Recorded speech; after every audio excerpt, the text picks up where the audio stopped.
In the prevalence of Western influence in deed and thought, through time we have overlooked the narratives of our own land. The culture, the traditions, the wisdom long shied away from. Now is high time to champion them.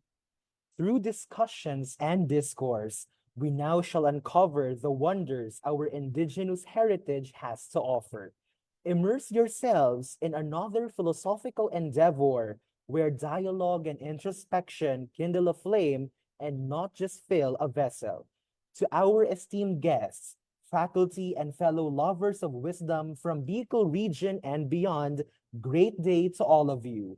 I am Chrisdale S. Jacob, a first-year young philosopher of Bicol University. And I am Bea Abigail R. Luna, a second-year young philosopher, also of Bicol University, welcoming you to the day 2 of the second MAYON Undergraduate Philosophical Conference International. To begin our first plenary session, let us call on Ms. Winona Venice D. Barrias, Philosopher Queen of Bicol University Young Philosopher Society and Student Convener for Publicity and Linkages, 2nd MUPC International. Ms. Barrias, the virtual floor is yours.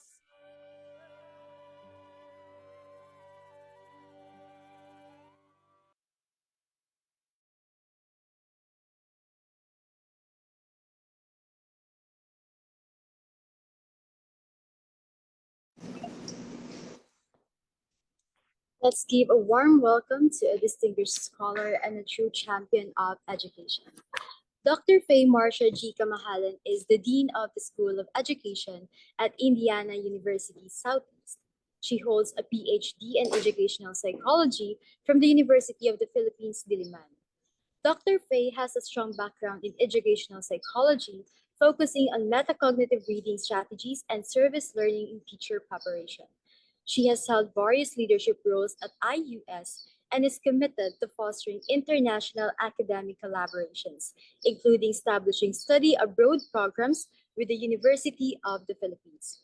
Please join me in extending a heartfelt welcome to the insightful and visionary Dr. Faye Marcia G. Kamahalan.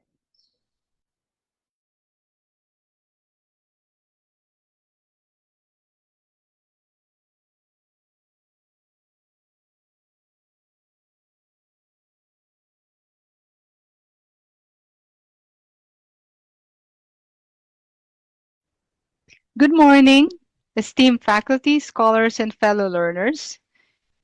I am Faye Kamahalan, Dean and Professor of School of Education at Indiana University Southeast. It is an honor to stand before you at the Mayon Undergraduate Philosophical Conference here at Bicol University. Today, we explore a powerful intersection between philosophy, pedagogy, and justice, returning to the basic principles of education and advocacy for indigenous justice. Let me begin by acknowledging the indigenous peoples of the Philippines, especially the Bicolano communities and other ethno-linguistic groups who are the original stewards of this land. It is with deep respect and humility that I offer this talk in their honor. You will see me clicking here back and forth because I do have a slide on the other screen and I have my script here on the other screen. Make sure I stay on track. What are the basic principles of education? Let us return to the fundamental question, what is education for?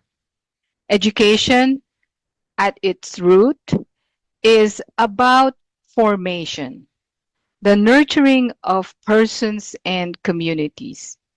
It is not merely transmission of knowledge, but the shaping of minds, hearts, and identities. Traditionally, basic principles of education include respect for human dignity, holistic development of the person, dialogue and inquiry, relevance to context and lived experience, a commitment to truth, justice, and community. When we return to these principles, we see that education must go beyond economic utility. It must awaken consciousness, cultivate empathy, and empower action. These principles are especially vital for indigenous communities. Education grounded in respect and relevance affirms their identities, language, and ways of knowing.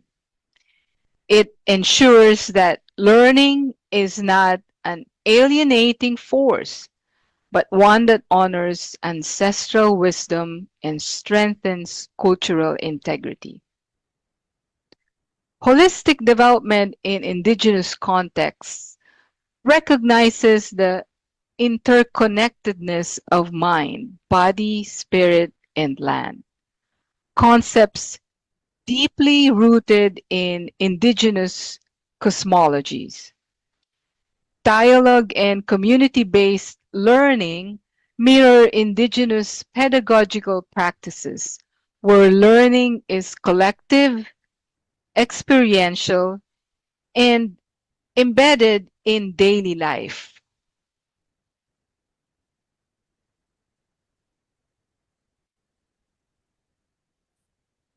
For instance,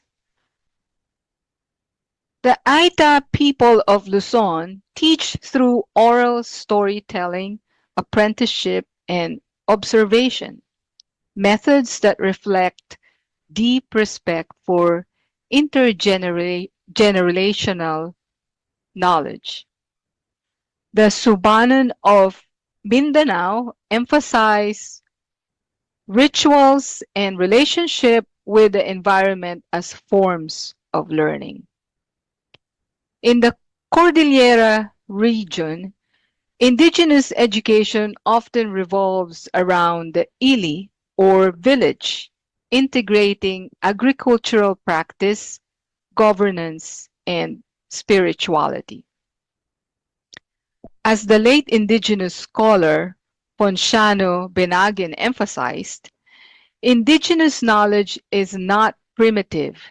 It is sophisticated, relational, and grounded in lived wisdom. And as Catherine de Guilla's work on Capua reminds us, the Filipino value of shared identity and interconnectedness can serve as an educational foundation that resonates with indigenous worldviews. These examples demonstrate that indigenous communities have long practiced holistic, contextualized, and justice-oriented education. Returning to these principles is not only about inclusion.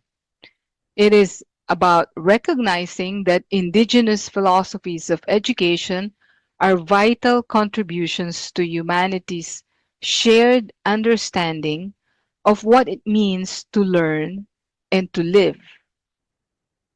In this way, returning to the basic principles of education is not only a philosophical reflection, it is a practical strategy for decolonizing education and uplifting indigenous futures.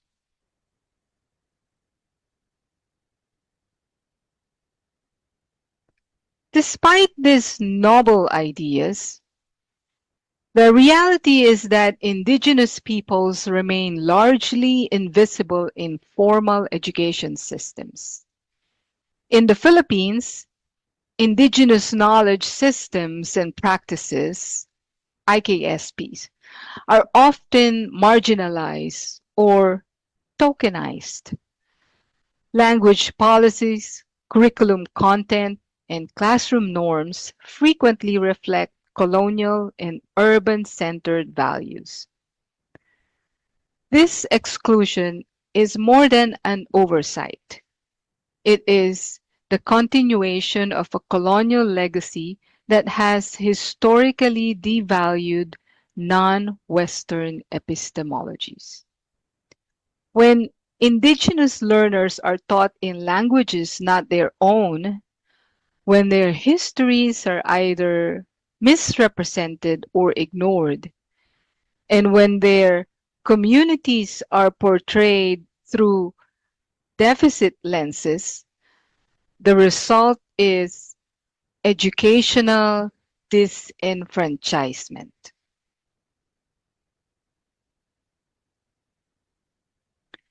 Moreover, many indigenous students face systemic barriers such as poverty, displacement, and cultural dissonance within schools.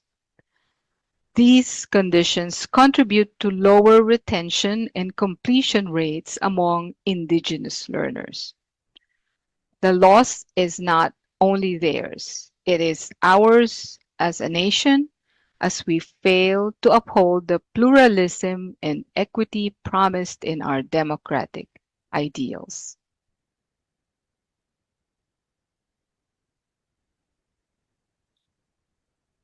Education, however, can also be a site for resistance and renewal. Advocating for indigenous justice means transforming education to include indigenous voices in curriculum development. As educators, we must actively collaborate with indigenous scholars, elders, and community members to co-create learning content that reflects their histories, values, and perspectives. Curriculum planning committees should include indigenous representation, and student projects can be designed to engage directly with local knowledge holders. Use mother tongues as mediums of instruction. Teachers can incorporate students' first languages in classroom communication, cultural materials and assessments, and other forms of knowledge. Educational institutions should support bilingual and multilingual teaching strategies, and teacher training programs must prepare educators to respect and utilize linguistic diversity. Validate indigenous histories, philosophies, and sciences. We should integrate indigenous knowledge systems into core subjects. This includes using indigenous case studies in science, drawing from indigenous ethical traditions and values education, and critically revisiting colonial narratives in history lessons. Educators should emphasize the intellectual rigor of indigenous worldviews. Center community-based learning. What do we mean by that? Educators can organize community immersion activities, service learning opportunities, and field visits that anchor academic lessons in local realities. Partnerships with barangays, ancestral domains, and cultural organizations can turn communities into classrooms. What else? Honor land-based knowledge and spirituality. How do we do that? Lessons should connect learners to the natural world and cultural landscapes. Teachers can design modules that include farming, environmental stewardship, and indigenous ecological rituals. Recognizing that spirituality is often woven into indigenous knowledge, schools must creates space for respectful reflection on these worldviews without appropriation. Transformative education does not merely insert indigenous content into the margins of mainstream curriculum. It requires recentering indigenous perspectives in both content and process. It challenges educators to critically examine their own assumptions and to co-create learning environments within indigenous communities, not for them.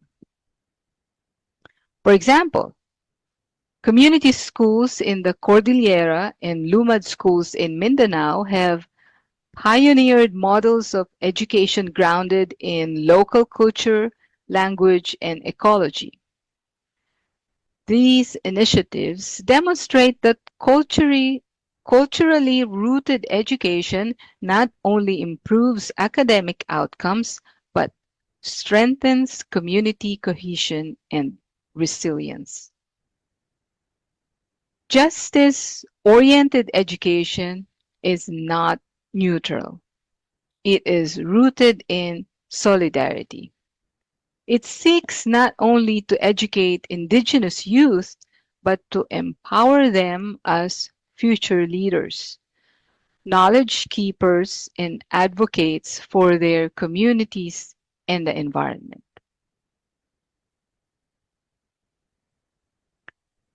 You may ask, why should matter why should this matter to all of us? The answer is that indigenous justice is not a narrow concern. It is a universal imperative. When we uplift the marginalized, we all gain. When we hear educational systems from the wounds of colonialism, we renew their soul. Indigenous wisdom teaches us interconnection between people, nature, and time, past, present, and future. These are lessons the world urgently needs in the face of environmental collapse, social fragmentation, and cultural dislocation. In a world increasingly driven by consumerism and competition, indigenous philosophies offer alternative ways of living centered on care, reciprocity, and sustainability. Furthermore, when education systems recognize and integrate indigenous knowledge, they become more inclusive, adaptive, and holistic. This benefits all learners, not just those from indigenous backgrounds. It models a pedagogy of respect, humility, and mutual learning. Indigenous justice in education reminds us that justice is not a destination, but a way of being, one that invites us to walk with others, to listen deeply, and to act ethically.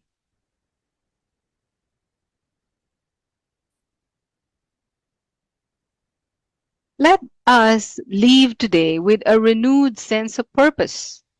Whether we are future teachers, researchers, activists, or simply fellow human beings, we are called to listen with humility, learn with openness, teach with justice, and let these calls not remain an abstract values, but become concrete actions. Let's do something. If you are a student, for example, propose a course project that incorporates local indigenous knowledge. If you are a teacher, invite elders or community leaders into your classroom to share their experiences. If you are an administrator, review your institution's curriculum and policies for inclusivity and cultural responsiveness. If you are an ally, attend community events and show up in solidarity with Indigenous-led initiatives. And if you are a researcher, co-create studies with Indigenous communities that benefit them directly. Let us return to the roots of education and grow anew, in solidarity with Indigenous communities for a more humane, just, and sustainable world. Maraming salamat po, and may this conference be a seedbed of transformative ideas and enduring partnerships. Thank you.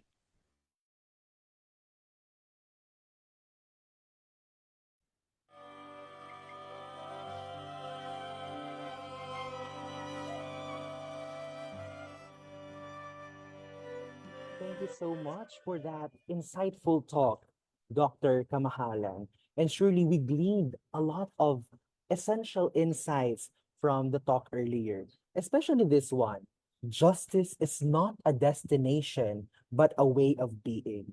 And as we go through our conference, may we always take note that Indigenous knowledge is not primitive, but sophisticated and is reflected in the lived experiences of the natives. Now, to cater to queries regarding the topic, we will now proceed to the open forum to be moderated by the chairperson of Bicol University Philosophy Department and one of our conference's faculty conveners, Professor Mark Zaldi O. Camba. Mr. Camba, the virtual floor is yours. Okay, thank you. Good day, everyone. And of course, good day, Dr. Faye Marcia Kamahalan. It's a pleasure to have you here in our Zoom meeting and presenting your very insightful plenary talk. First and foremost, again, I would like to thank you, Dr. Kamahalan, for your insightful and thought-provoking lecture or talk. In fact, it prompted me, and I think all of our participants to reflect deeply on the purpose and practice of education, particularly in relation to the indigenous communities. Since, as we all know, much of our modern and contemporary education emphasizes economic preparation, indigenous perspectives and ways definitely reminds us that education at its core is about the full formation of persons, shaping the minds, the heart, the identity, and of course the community. So returning to the basic principles of education, as you have talked a while ago, we see that education indeed must go beyond economic utility. Instead, it should be something liberating. It should cultivate empathy and raise consciousness. Okay, so it's truly a privilege for me to again moderate this open forum. But before we begin, may I kindly remind all participants, especially those joining us via Zoom, of some simple guidelines. Before we proceed, please use the raise hand feature and wait for me to acknowledge you before unmuting your microphone.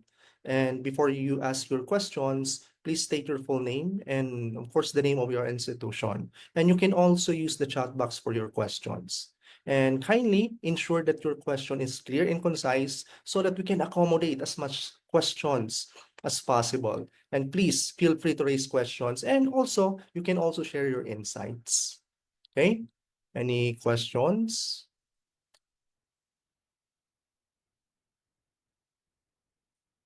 Okay, Mr. John Paul De Jesus. Am I audible? Yes. Okay. Good morning, Sir Kamba, and good morning, Dr. Kamahalan. I have a question about the incorporation of these indigenous teachings. So here's my question. So it is true that tokenism was mentioned, and it truly does encapsulate the problem of indigenous cultural education being easily misrepresented. And to add, many teachers are not equipped with the appropriate knowledge of indigenous cultures. Now, even in history, there have been misappropriations of teaching. So, how can we avoid this risk of misappropriation? Should we have individuals from those specific cultures incorporate said indigenous culture education in the current curricula, or shall we just teach the people about these basic principles, which is again possible for misrepresentation or misappropriation? Thank you, John Paul, for your question. That's very insightful. First, maraming salamat sa pag-imbita. Maraming salamat sa Bicol University for inviting me. I can speak and understand Filipino, so if you also want to switch, that's fine, because that's one of my advocacy, to use your mother tongue, provided that I understand it. My advocacy for indigenous justice goes beyond just switching the curriculum or changing the curriculum, because my background is in teacher education. My call to action is to really dig deep into the systemic problem of what's going on. I emphasize basic principles of education because teachers can do a lot in the classroom to create a foundation of knowledge starting in P12 education. How are you going to, if you're a teacher or if you're involved in teacher education, how are you going to change the curriculum if you are not the expert of indigenous knowledge in the community? And this is true because teachers can be assigned in other local areas where in a community that they don't know or they are not familiar with. First, right now, what you're doing, organizing a conference like this and attending a conference and learning more about indigenous justice is a big step to improve your knowledge as an educator if you're involved in P12 schools. Next is you cannot do everything. I suggested in one of the slides, invite indigenous speakers, show up in cultural events, because that's part of your professional development. But I also mentioned that you have to rally your school administrators. You have to speak up in faculty meetings. If you get a chance or opportunity, you have to write the Department of Education if there is something missing in the curriculum. If you are not the expert, you can ask the school, the community to look for experts to be the resource or the source of that knowledge. You can ask your students to do a research that will impact the community. And I'm not saying that this can be done overnight. This is something that has to be ingrained in your philosophy as an individual. I don't know how much time we have, but I'll just give a quick example. When I was hired here in the community in the United States, this is not a big city like California or LA or New York. This is small town community. I am an outsider. To be able to get to know the culture in the community, I have to attend cultural events. I have to go out there and talk to common people, and I have to go to schools, even though I'm involved with a higher institution or a higher learning institution like a university. I go to P12 schools and talk to teachers and talk to P12 students. I don't go there like knowing I know what to do to improve the quality of education. I don't tell them what to do.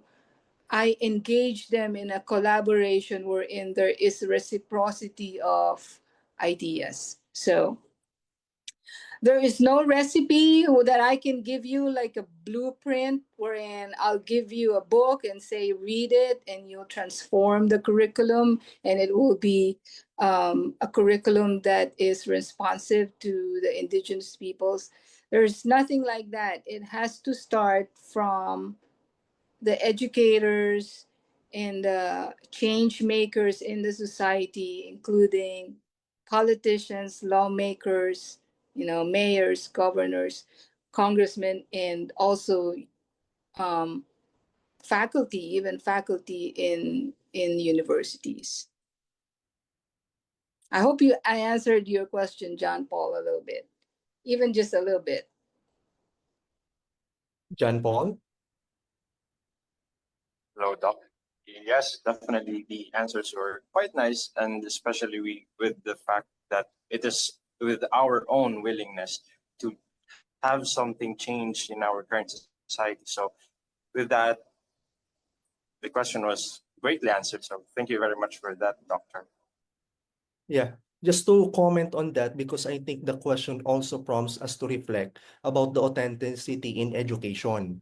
Because indigenous cultural education, which for me should not be simply be integrated from an outsider's perspective, and it should be led by, or it should be led and shaped by communities themselves. Though I think we can always collaborate and simply put by empowering indigenous educators that would ensure the cultural knowledge that is transmitted is shaped with fidelity, especially depth about the indigenous knowledge, indigenous wisdom, and of course of respect. Now, because without their direct involvement, I think, especially of those who have expertise on this, there is a serious risk in perpetuating misinterpretation or misrepresentation and involving that notion of tokenism or even cultural harm.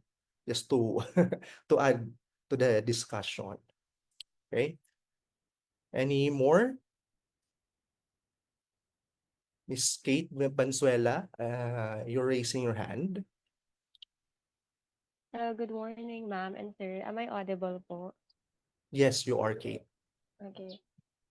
Good morning, ma'am. My question would be, the current educational system is already highly influenced by the institutions that propose or uphold their form of education. With this, how will the incorporation of indigenous cultural education go against the resistance of these institutions from incorporating indigenous cultural education? Thanks, Kate. That's a very insightful question. I challenge every student who's attending this conference right now to think about a research project, or if it's not a research project, a community engagement project wherein you make an impact in the community. If you don't get it from your professor or from your faculty, you have to start it yourself, because a lot of institutions will read westernized books. I'm not saying throw away the books, but make sure that what you're studying is relevant in the community. I can read as many peer reviewed journals as I can, but if it's not making a difference in the community, that is not what we call good education. So with this conference, that's why when I was invited at this conference, I was impressed by the theme of the conference, wherein you really want to transform that westernized thinking of, oh, I have to learn a lot and be smart, therefore I need to read books published by somebody else who doesn't even know what's going on in my community. So I'm not saying that those are not important, because there are universal things that we should know. There are principles of knowledge that we have to learn. But again, my challenge is, how do you make sure that what you know impacts the community? I'll go back to, in connection to what Mark saying, our MC or our facilitator, um, I hope I got your name right. Yes, ma'am. The the idea of bringing justice in the community is not just a one-time deal wherein it's tokenized, right? It has to be ingrained in a deeper value that addresses the systemic root of the problem. And when you say systemic, it's in the system, right? There is poverty, there is lack of um, representation or misrepresentation or lack of participation or total neglect of what's relevant in the culture because you're studying a book that was written for another culture. So you have to think for yourself, is what you're reading right now gonna make a difference? I think I'm going in circles, but I think I made a point to answer Kate's question. It's not gonna be easy, but let's start with what we can do right now, because I always have that principle that if you will not do it right now, then when are you gonna do it? Right? If it's not you who's gonna do it, then who's gonna do it? So lead from where you are. It doesn't have to be, you don't have to be a dean to make a change. You can make a change as a student. You can make a change as a faculty. You can make a change as a researcher. And definitely, if you're a teacher right now in P12 school, you can make a change and transform the mindset of of everybody that's conforming to the Western culture. Indeed. Miss Benzuela? Yes, thank you so much for the answer, ma'am. I would agree that it all starts with having personal advocacy talaga. Because our personal advocacy may seem to have micro effects to others, but as time passes by, as we continue to uphold and practice these personal advocacy, I know someday it will have macro effects, not just on ourselves, but also to the community where we belong. So thank you so much, ma'am, for the insightful answer. Okay, so thank you, Kate, for your question. And of course, thank you, Ma'am Faye Kamahalan, for that insightful answer to the question. Mr. Luke Bunsha is raising his hand. Luke, Good morning po, hello, good sir. morning. I'm Luke Buncha po from Bicol University, currently a second year student, and I'd send my question po, sir, in the chat box and Doc Kamahalan so we could read it while I am reading it.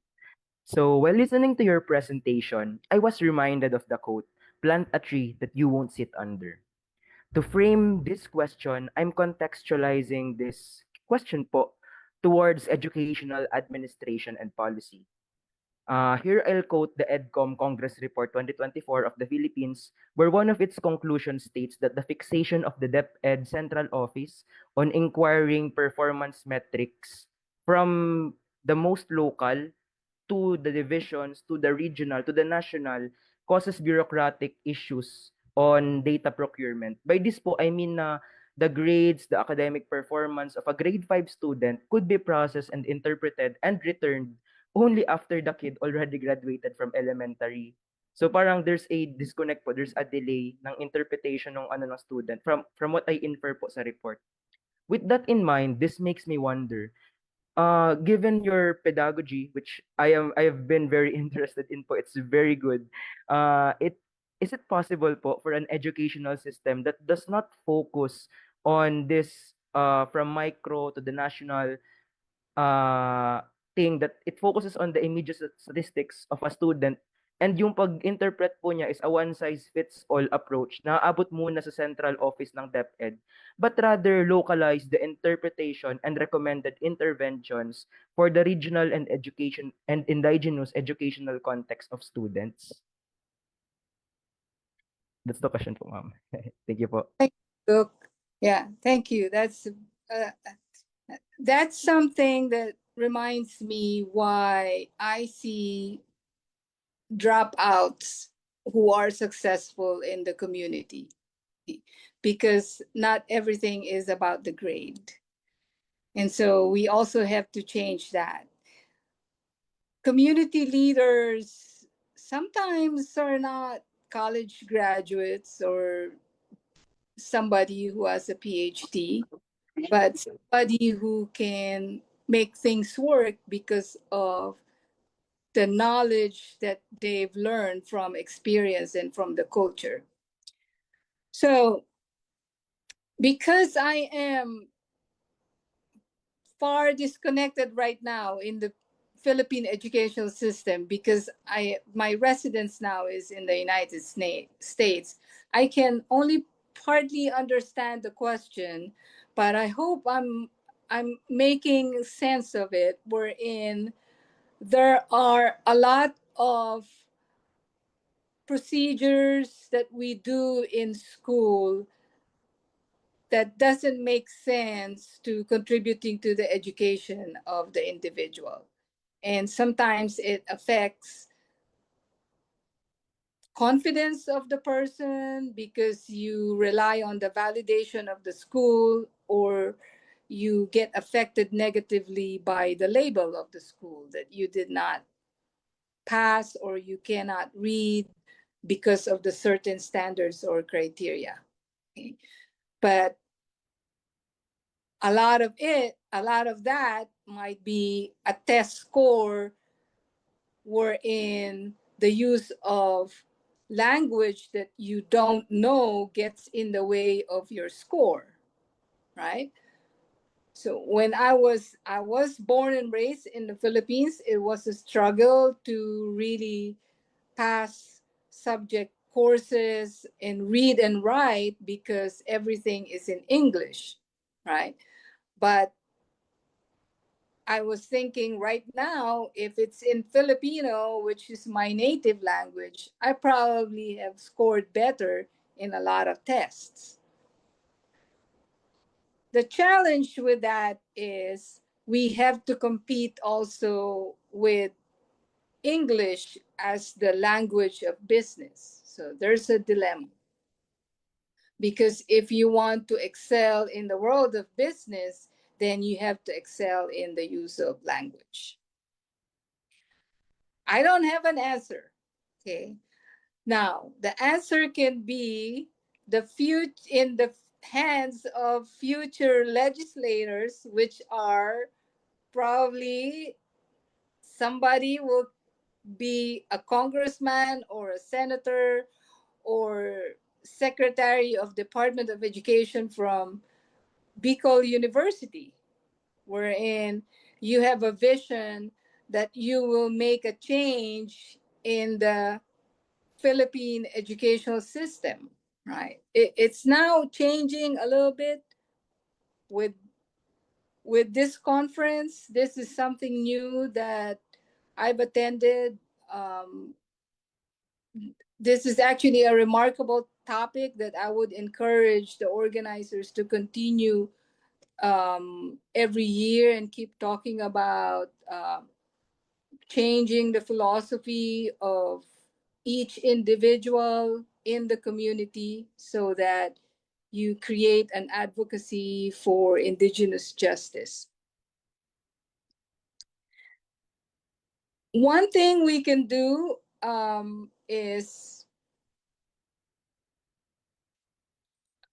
have a listening session. This is what research will always like advocate for. If you want to make a change in the community, you have a listening session before you try to solve the problem, right? A listening session means you gather everybody and just collect data to be able to really understand what the problem is. The second is gather individuals who have the power to make a change. Okay. Now, who are these individuals? This could be, donors. This could be administrators and politicians.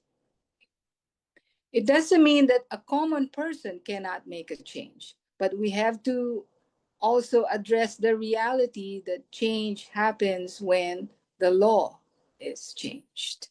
Right? So that's one thing.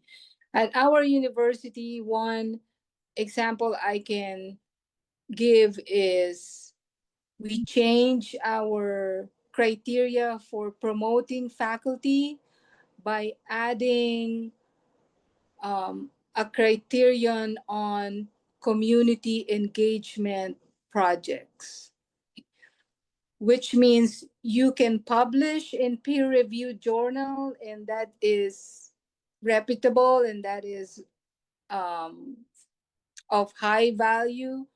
But we also recommend to our faculty that they do a project that's not more about publication, but more on impact in the society. So that's one thing I can recommend right now. So hopefully that sparks some kind of idea in terms of making a change. Requesting for more funding is also something that makes a difference. If it's not funded, nothing's gonna happen. So my question is the university funding projects that involve the indigenous community? Is the university funding research projects that impacts the community? Because those are incentives that might make a change.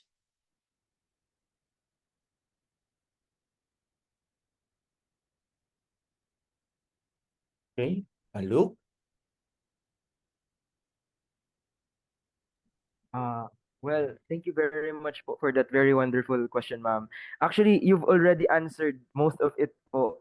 Maybe not what we should definitely do, but rather what direction we should take as future change agents of, you know,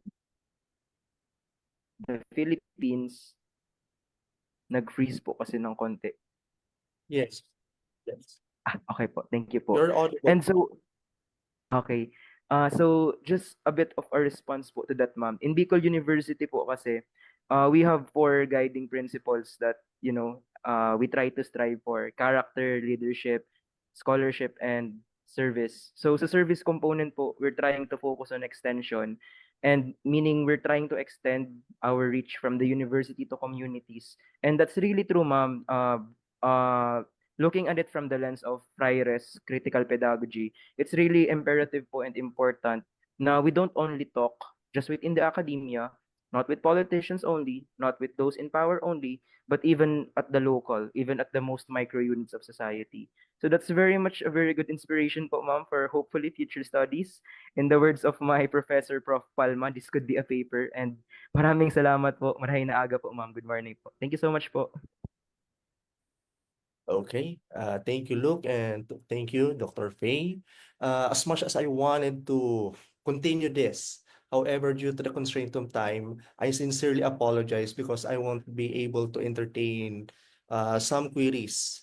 Okay, some queries. But still, thank you for your active participation, our dear participants. And of course, thank you, Dr. Faye. And however, if you still have questions or reflection, you are much very welcome to relate them to us via Zoom chat, or if you prefer, you may email them so that we can forward your concerns or your questions to our speakers. Okay, because we value all your insights, and we hope that we can still continue this important dialogue, not just today, but also beyond the session. So again, Doc Faye, thank you so much for your insightful and thought-provoking talk. It is indeed that you have provided us with, of course, a critical lens, right? Through which we can reimagine education as a tool for indigenous justice and, of course, empowerment for the indigenous communities.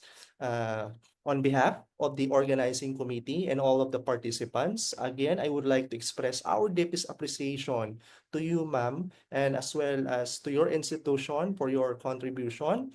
We look forward to continuing this dialogue and, of course, working perhaps in the future to collaborate right? So I hope so. And of course, thank you once again. And we hope to you join us for the next session. Okay? Thank you, ma'am.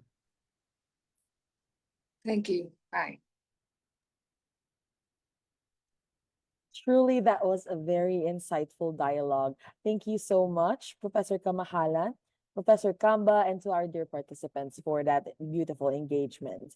Before we proceed to our next discussant, let us have the awarding of the certificate to our plenary speaker and the photo opportunity.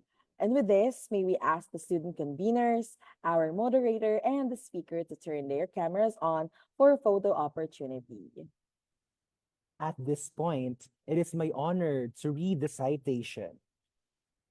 Bicol University, Philosophy Department, Young Philosopher Society.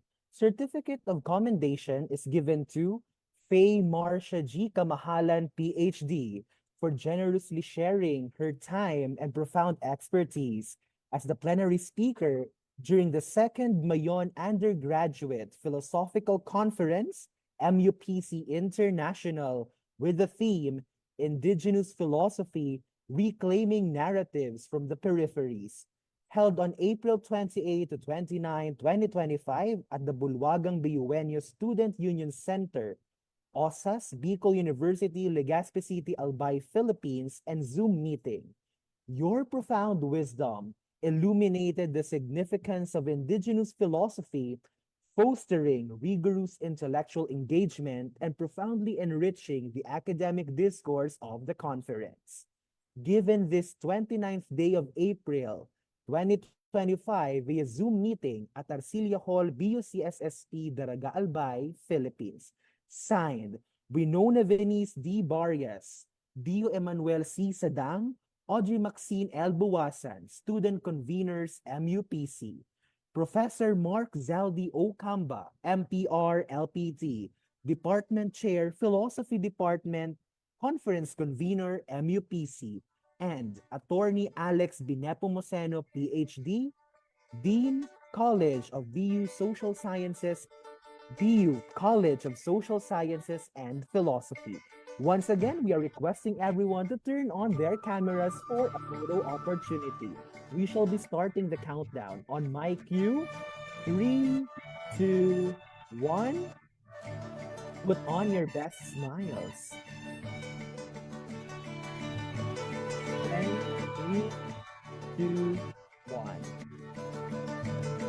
Okay, that's for our photo opportunity. Once again, we thank you, Dr. Faye Marcia G. Kamahalan, for that insightful talk.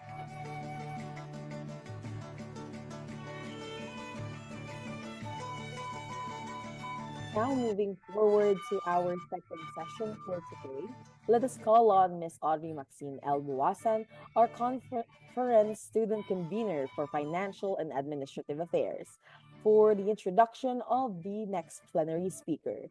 Ms. Buwasan, the virtual floor is yours.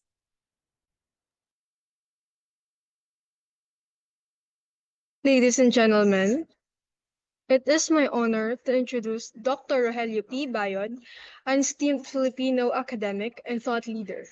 Dr. Bayod's multidisciplinary expertise spans ethics, theology, education, development, and organizational management, making him a highly respected voice in his field.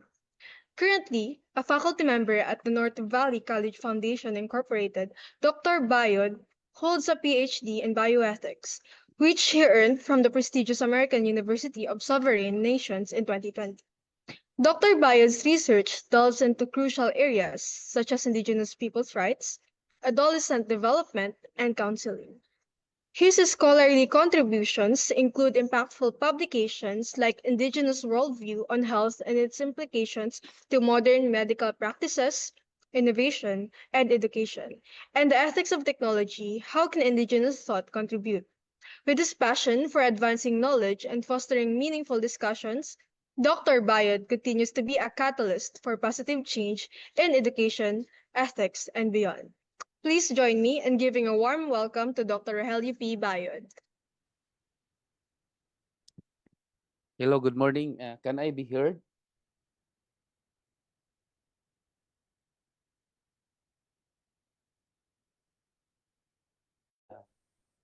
Before I will proceed, allow me to extend my gratitude to the organizer.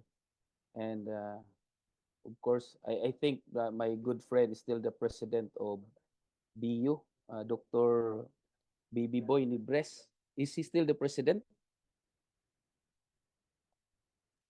Yes po. Regards po sa kanya.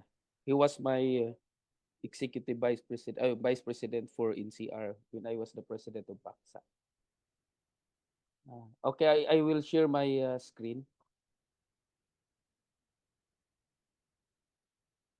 Let me check if it's visible. Kita ba?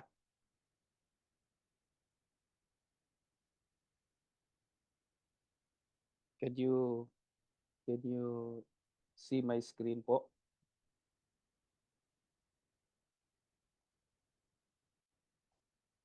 Thank you. So let me start. I think with my talk. By the way, thank you for the invitation once again. So my presentation will evolve into the perspective, indigenous perspective on ethics and development, as well as the care for the environment. Let me start with the abstract. There's a need to rethink innovation and development, especially in poor countries like the Philippines. In many instances, innovation is driven by highly specialized modern scientific and technological expertise. However, the dominant paradigm that favors science and technology as a standalone approach to learning and innovation doesn't suit the socio-cultural, scientific, and technological landscape of the country. In addition, scientific positivism often fails to recognize and utilize local knowledge systems towards empowerment and transformation of communities. And using the case of the three communities, especially with the significant rivers in Davao del Sur, this talk advances ideas as epistemological framework for the harmonization of modern and indigenous knowledge system for environmental education, as well as when we talk about development. An innovation based on modern science approach to environmental care, driven by community-based knowledge and practice, complements the science and technology-based mode of innovation and development.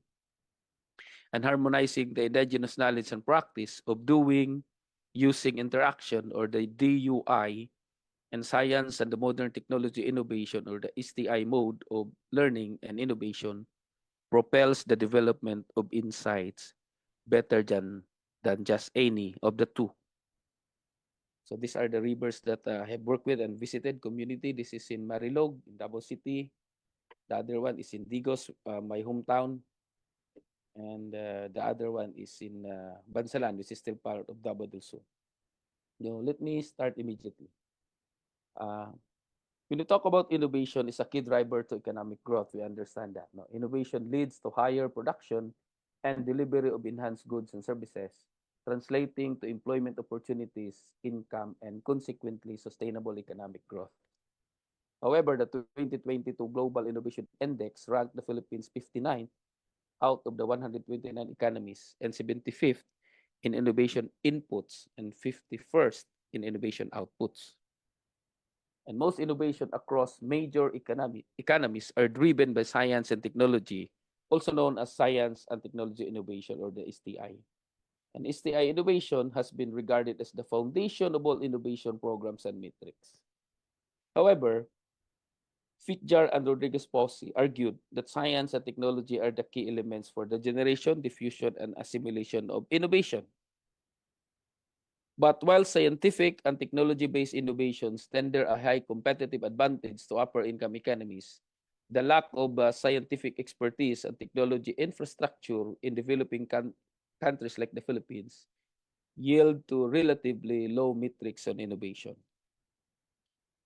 Anito and Morales argued that a weak scientific workforce translates to low innovation metrics. And in terms of technology infrastructure, the 2022 Global Competitiveness Index ranked the country 80 of the 133 economies. So what is this learning and innovation model? Jensen et al. Introduced a taxonomy of innovation which distinguishes STI-based innovations from those that capitalize on local knowledge and practice, or I will call that indigenous knowledge and practice. This typology of innovation can be traced back to the concept of tacit and explicit knowledge of Polanyi, which were elaborated further by Lonval and Johnson into four types of knowledge: know how, know what, know why, and know who. These authors argued that STI innovations rely on the generation and utilization of codified scientific and technological knowledge, while DUI innovations are mainly based on people's experience or the tacit knowledge.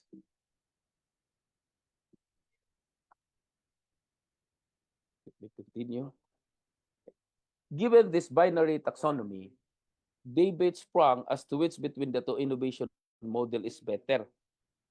While some scholars argue in favor of science and technology innovation, most studies show that successful innovation results from combining the scientific and the DUI, or the indigenous knowledge mode of learning and innovation. And that firms in different countries which combine the STI and DUI forms of learning are more likely to innovate.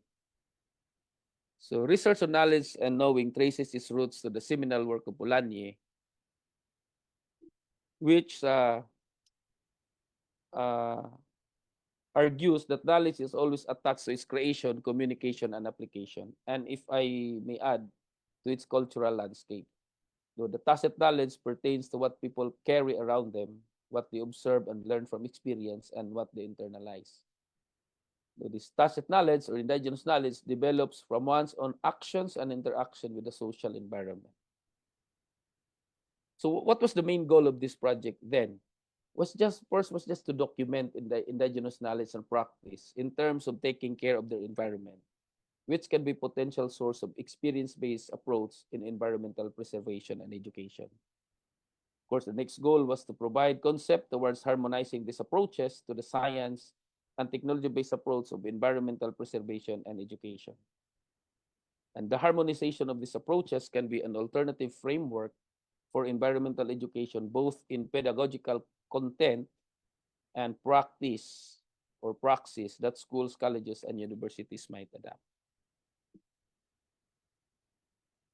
What was the method? The participatory action research was the paradigm used in this study.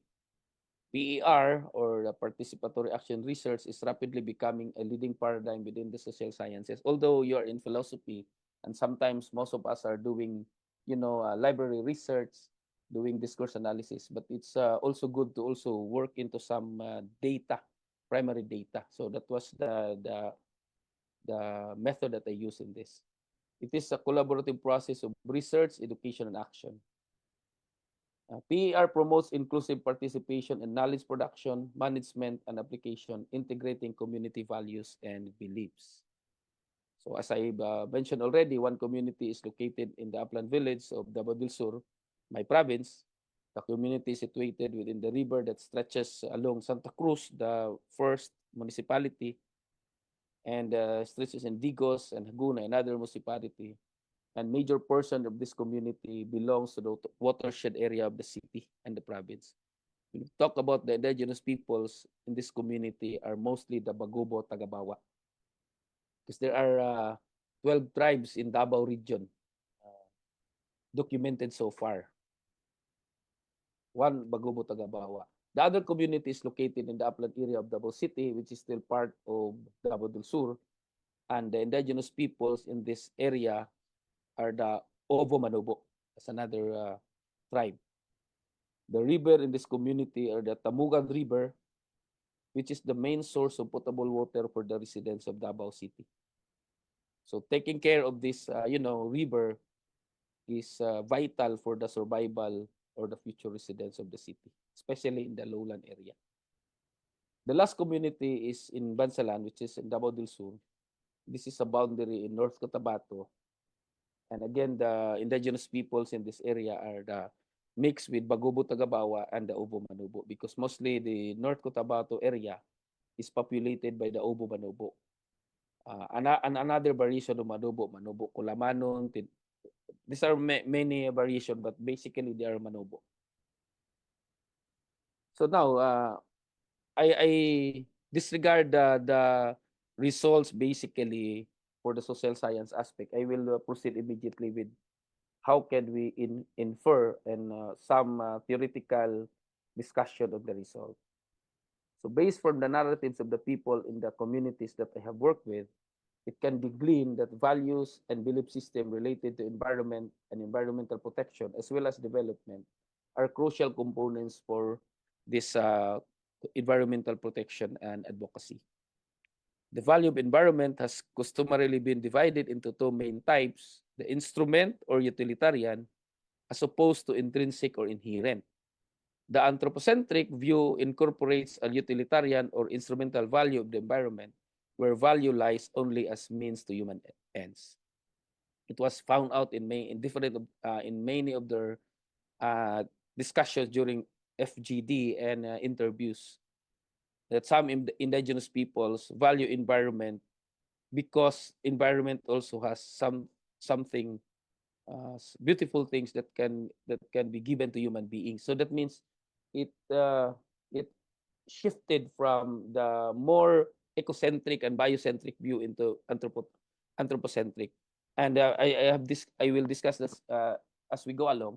That the influence of Christianity also, or Christianity has influence basically in this shift or in this uh,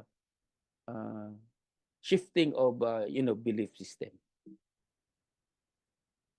The natives or the IPs can be regarded as the first environmentalists by their practice that illustrated not only their understanding of nature but also their deep respect for the latter as a community of living being to which humans as well as every other thing belongs. The IPs believe that all things are connected like the blood which unites one family. And so for the traditional tribal culture, the idea of owning a land was unthinkable as ownership of nature appeared morally wrong. And this has happened, no? That is why a lot of settlers and lowlanders come to the mountains, entice the indigenous peoples with sardines and some other forms during the time, during the not really but distant past. Now it's not happening because of this IPRA law. No? They have already ownership of the land because they are pushed further and further away. The age of modernity and industrialization slowly destroyed this indigenous knowledge and practice. And one author is a medical doctor, a natural organic farmer in India, at the same time, I think a lawyer, Bandana Shiva, said this war has its roots in economy, which fails to respect ecological and ethical limits, such as limits to inequality, limits to injustice, limits to greed, and economic concentration. A lot of human beings, mostly from the lowlands, do not show respect and reverence to nature that nurtures and nourishes them. These people take everything from the earth without considering that in the process, the earth bleeds and drains its capacity to give abundantly and equally to all her children. In the name of development, these people continue to use their acquired technologies to exploit and destroy forest lands, mountains, oceans, rivers, and even the atmosphere. Shiva further said that the main agent of this war is the global corporate economy and global capitalism that advocate an insatiable accumulation of profit and ravenous consumption of the earth's resources. Now, what is the role of technology, culture, and values when we talk about ethics of development and environment? The role of values in technology has been much discussed in recent times, particularly with respect to values in the design of artifacts. Our interest is the role that cultural values play in our attitudes towards technology. Culture with its embedded values and technology are closely intertwined. No? In Western capitalist culture, the core values include progress, efficiency, productivity, profitability, and consumerism. Western capitalist culture core values such as progress, particularly technological progress, are just assumed to be good. That is why we have this, technological optimism. According to Wittgenstein, our civilization is characterized by the word progress. But progress, is its form rather than making progress one of its features. Typically, it constructs, it is occupied with building and ever more complicated structure. For Rupert Read, progress is a sufficient justification for any technological or economic innovation to say that's progress. Or you cannot stop progress. There is no possibility, or at least has not been until very recently, endemic to the main cultural traditions of the West in recent centuries, of questioning whether these changes really are progress. Capitalistic societies, both Western and non-Western, operate within this paradigm, materialistic paradigm, in which the values play a large part in decisions about which technologies are developed and how they are used. The paradigm is capitalist, materialist, consumerist, and technological. Technological artifacts improve efficiency, productivity, and so on. Therefore, they are developed and used. Commonly, these are everyday objects yung makita natin sa atin ngayon, smartphones, and sasakyan, etc. And because of that, we as a culture, technological optimists, technological solutions are regularly seen as the first resort to solving problems. So we have technology, we will ask our scientists to develop this to be able to solve problems, even if these solutions lead to new problems which we solve with further technology. And this optimism drives the push for new technologies. Often, it seems regardless of the consequences. Whether or not the technologies have many benefits or whether they solve any real problems, they are worth having simply because they are new or novel. And some of us might have this, might be affected by this kind of attitude and values. We want to have this, what is new in the market? What is new in the technology? Maybe a lot of students here. No, I'm not saying that it's really bad, but what I will be presenting as we go along is maybe you can also have some reflection about after. So conflicting values underlying acceptability and societal desirability pose a problem for this approach. The problem is that some of the values widely accepted in society are the same values that clash with ethical concerns. While many people are concerned about the effects of some innovations on human welfare, in general, the materialist paradigm prevails. The desirability of economic gain and the excitement of the new and the novel outweigh the concerns, the ethical concern. Then we shift into indigenous paradigm. Some common themes in indigenous thoughts in many places are the idea of Mother Earth, connectedness of everything, and the spirituality. Like many other indigenous peoples, the Lumads, commonly termed, we call that in Mindanao, Lumads or Mindanao. The Lumads have lived a way of life that is guided by their spirituality and their deep respect for Mother Earth. This deep respect and reverence for the natural world guided their behaviors and actions towards each other and towards their environment.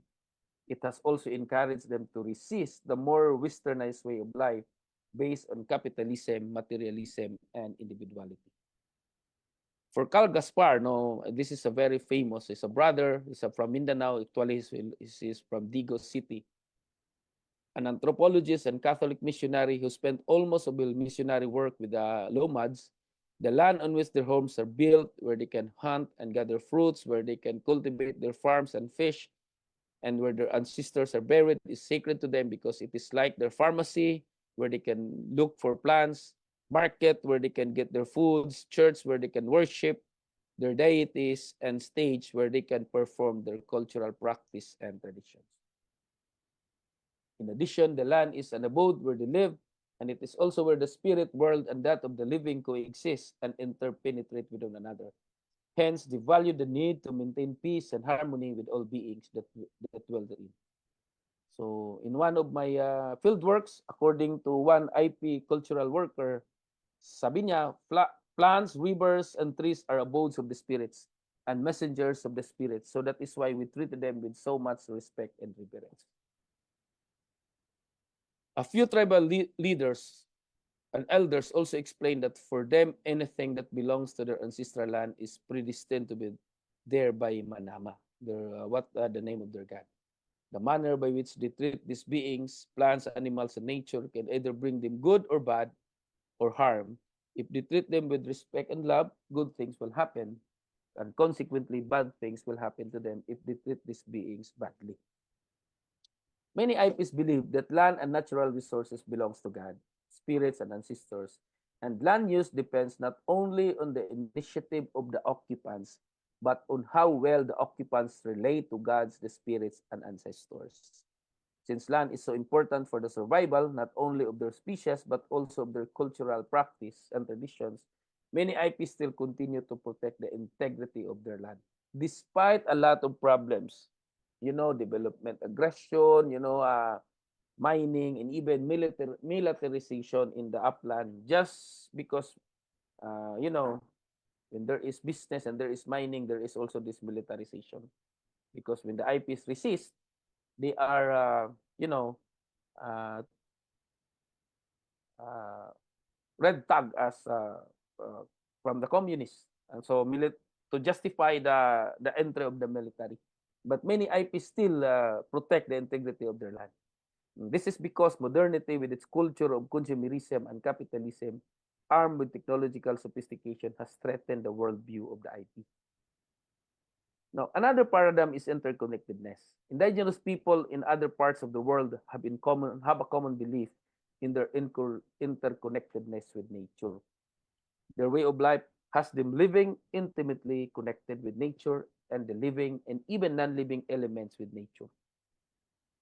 IPs also live a communal life. Thus, what affects one affects the other and the entire community. The IPs are really practicing interconnectedness with nature. That is why they are more comfortable living in the mountains or near the rivers and other places that are still rich in biodiversity. Another paradigm is belief in a supreme deity and the spirit world. They have this belief that different forms of rituals where they gather and pray together for health, protection, peace, and prosperity invoke not only this supreme deity but also divine spirits who will come visit and grant them what they ask for. While they have this belief that is a distant, the supreme deity is about distant, the supreme being is elevated, but because of their practice rituals, they will come and visit them. Their deep trust and reliance on their gods and spirit have also been influential in the way they look at prosperity, health, and well-being. For them, because they live a simple life, their conception of a good life is not dependent on their material possessions, unlike so many of us. Living in harmony with the natural world as well as with their kin provide them good health, prosperity, and well-being. Thus, they strongly value reciprocity and mutuality in their social interactions.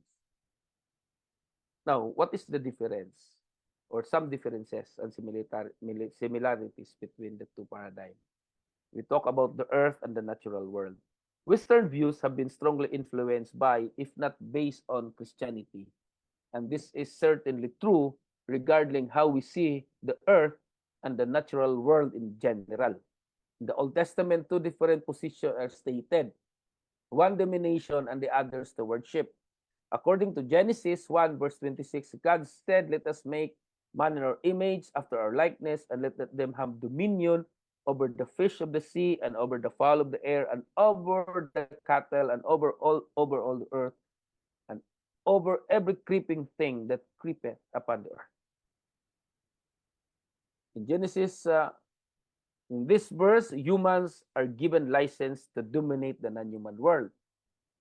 However, there was this stewardship view, and in the passage in Genesis 2, verse 15, and the Lord God took the man and put him into the garden of Eden to tend it and to keep it. And the same is true for Leviticus. The land is mine, and you are but aliens and my tenants. Throughout this country that you hold as a possession, you must provide for the redemption of the land. So the stewardship view in Christianity has similarities with the indigenous view of caring for the earth.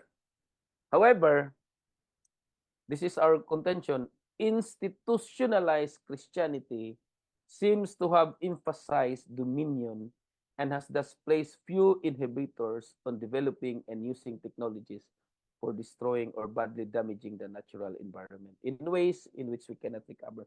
while there is this Laudato Si of the late Pope Francis, our very holy saint, but it has not been converted into practical actions and concrete environmental advocacy program, even at the very we call that the basic ecclesial communities.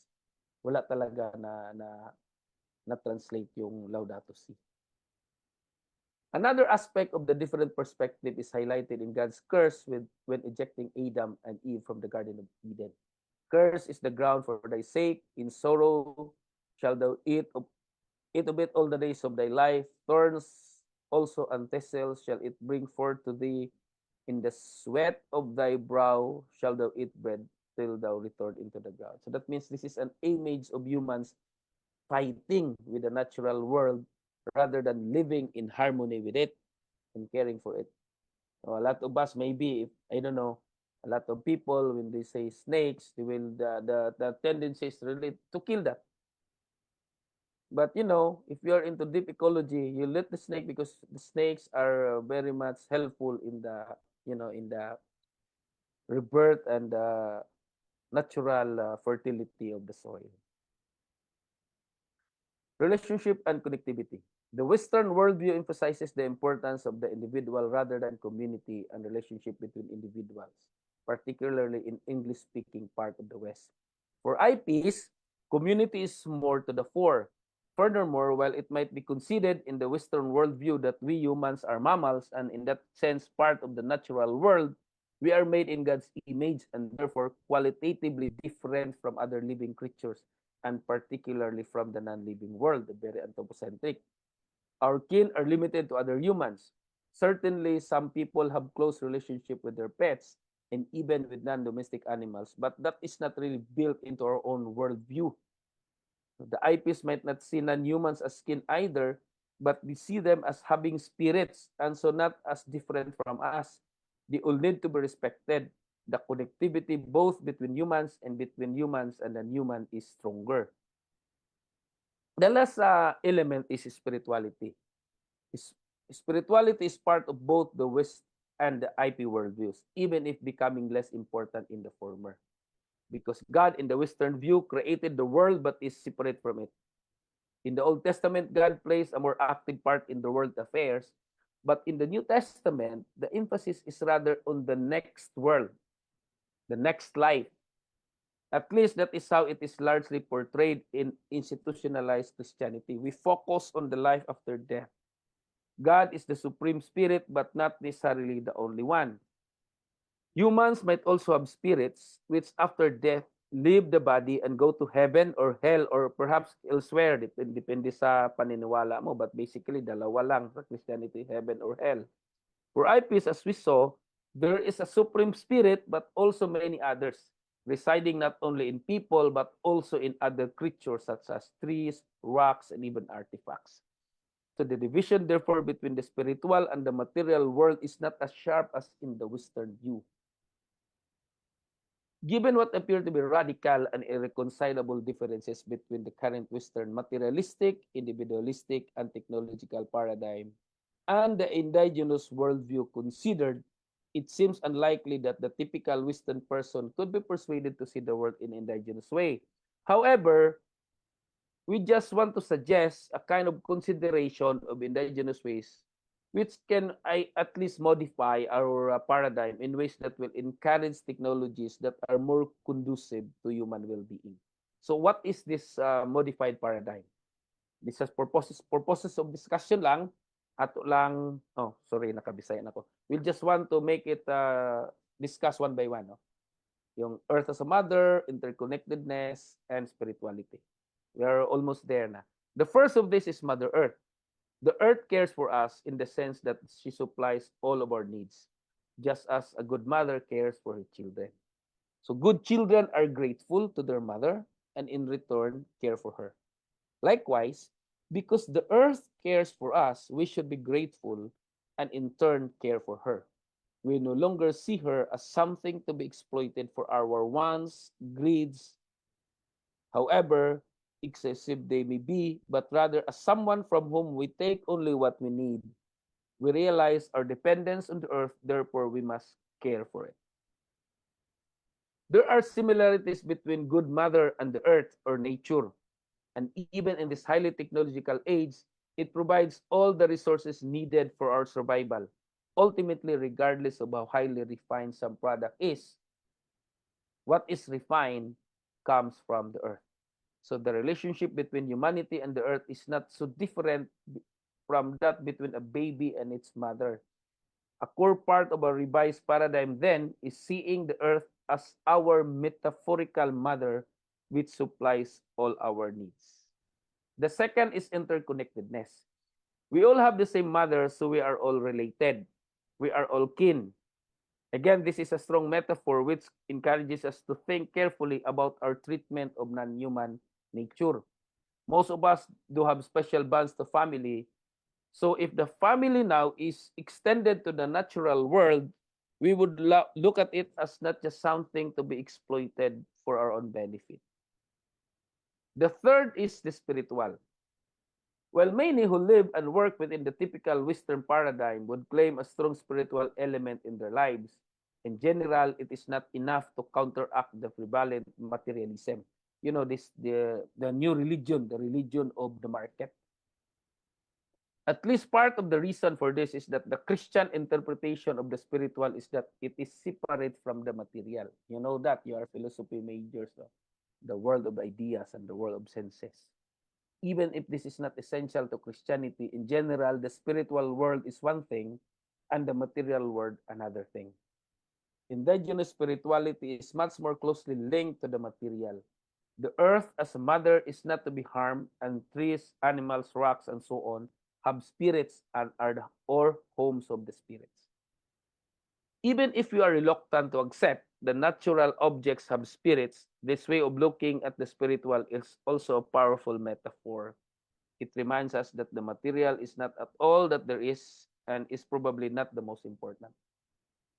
The material possession is not the most important. There is more to life than material things. Now, I'll proceed with the conclusion. Science and technology are necessary to spur growth and development in a country. However, the bias when it comes to science and technology has always been leaning toward Western understanding of what is scientific, and that means empirical and laboratory-based science. As a result, indigenous or tribal knowledge which has sustained the communities since time immemorial has been ignored because it is believed to be primitive and therefore not scientific. But if the Western scientists and technocrats have developed their science and technology within the confines of their sophisticated laboratories, indigenous peoples have developed their knowledge system based on their intimate relationship with nature. But because of the hegemonic stature of modern science and technology, many people develop a mindset of technological optimism. They thought that the problems that we face can be solved by technology instead of change in attitude and behavior, or we call that metanoia, the radical conversion of mind and heart.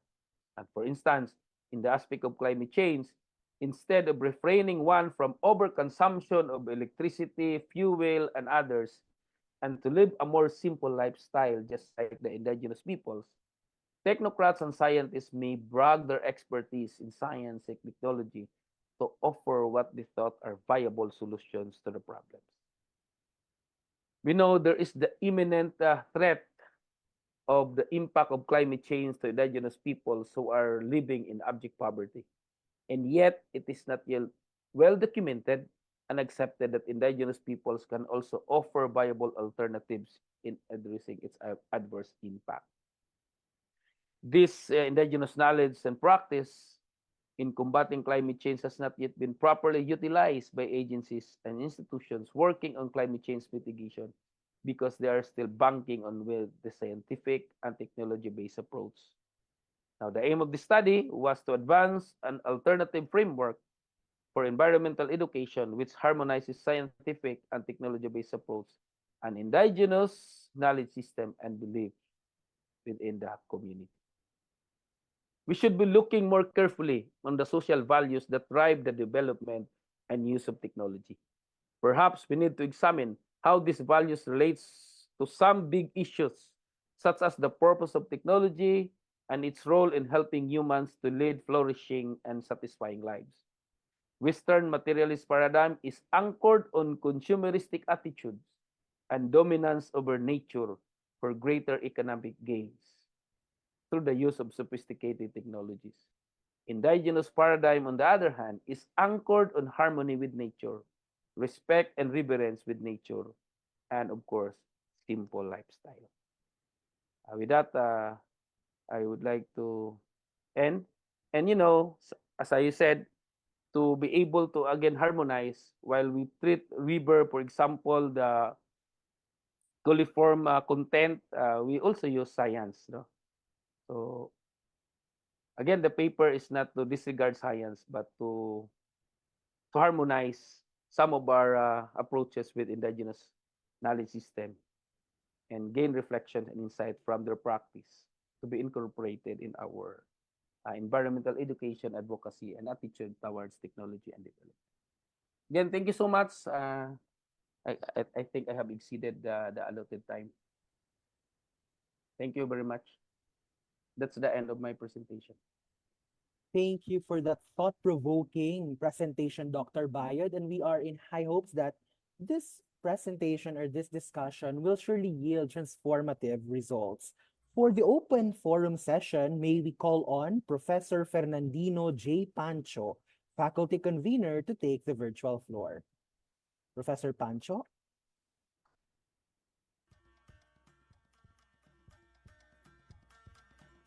Am I audible? Yes, Yes, sir, yes, you are Professor. audible. Okay. First of all, good morning, everyone, especially to our second plenary speaker, Dr. Rogelio Bayod. Thank you so much, sir, Dr. Bayod, for sharing with us your valuable insights about indigenous perspectives on the ethics of development and environment. That was indeed a very insightful research, studies on IPs. I was so glad to hear that the idea of a holistic view of interconnectedness between human beings and the environment was really tackled. However, some paradigms of such as capitalism, materialism, and consumerism really destroy this indigenous perspectives. Also, at the same time, Dr. Bayod gave us the idea of the differences between the Western and Eastern philosophies and their perspective of ethics and environment. Now, he also gave us some parameters on how to use science and technology to help the IPs for their development. Now, before we proceed to the open forum, just a simple guidelines. For those who will ask, please use the emoji or raise hand features to ask question, or use the chat box. And before you ask, please open your video camera if possible, then state your name and the school you are affiliated with. Okay, without so much ado, let us open the forum for some clarifications or questions to our expert on this topic. Anyone from the audience, online audience?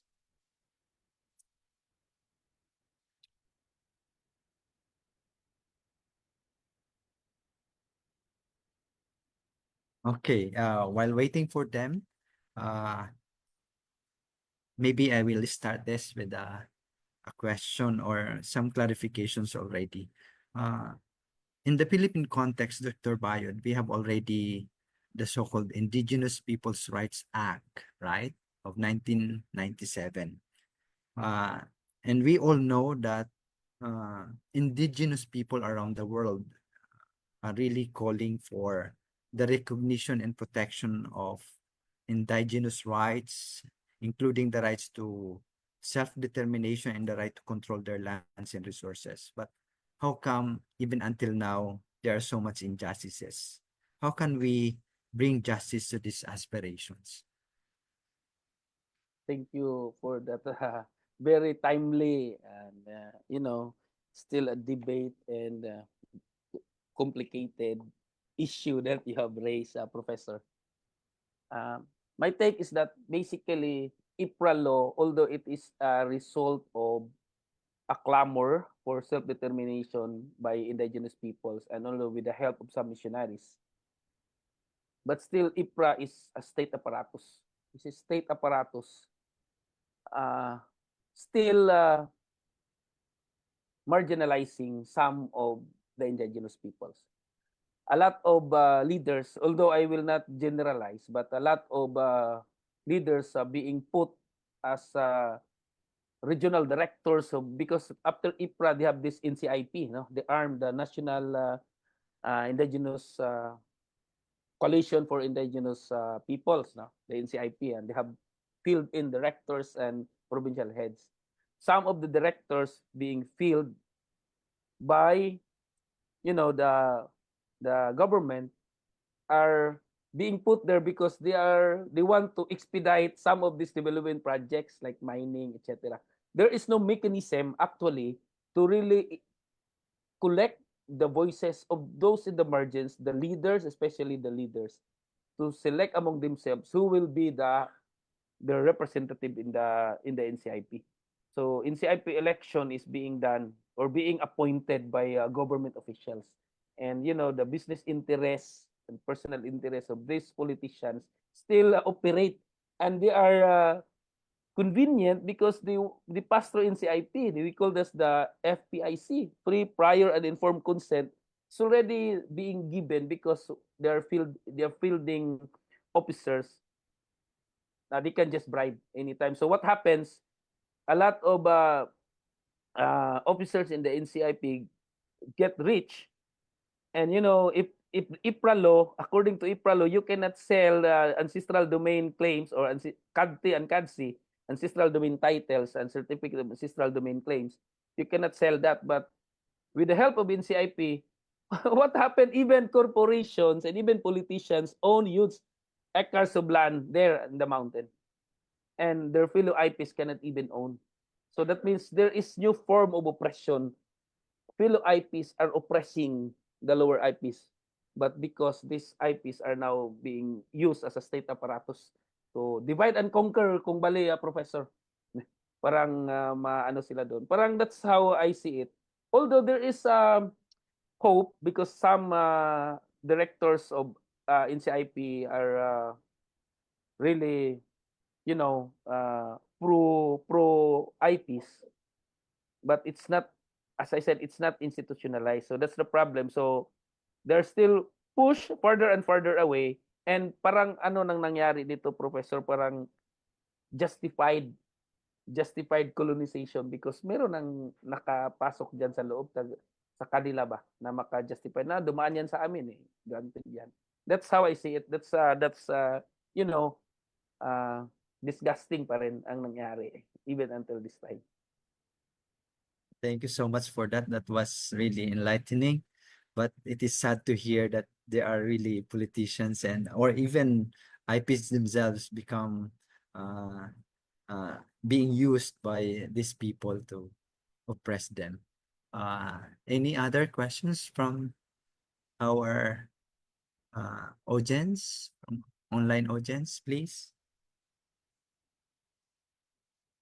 Oh, Mr. Boncha. Okay, please open your cam and you can ask your question.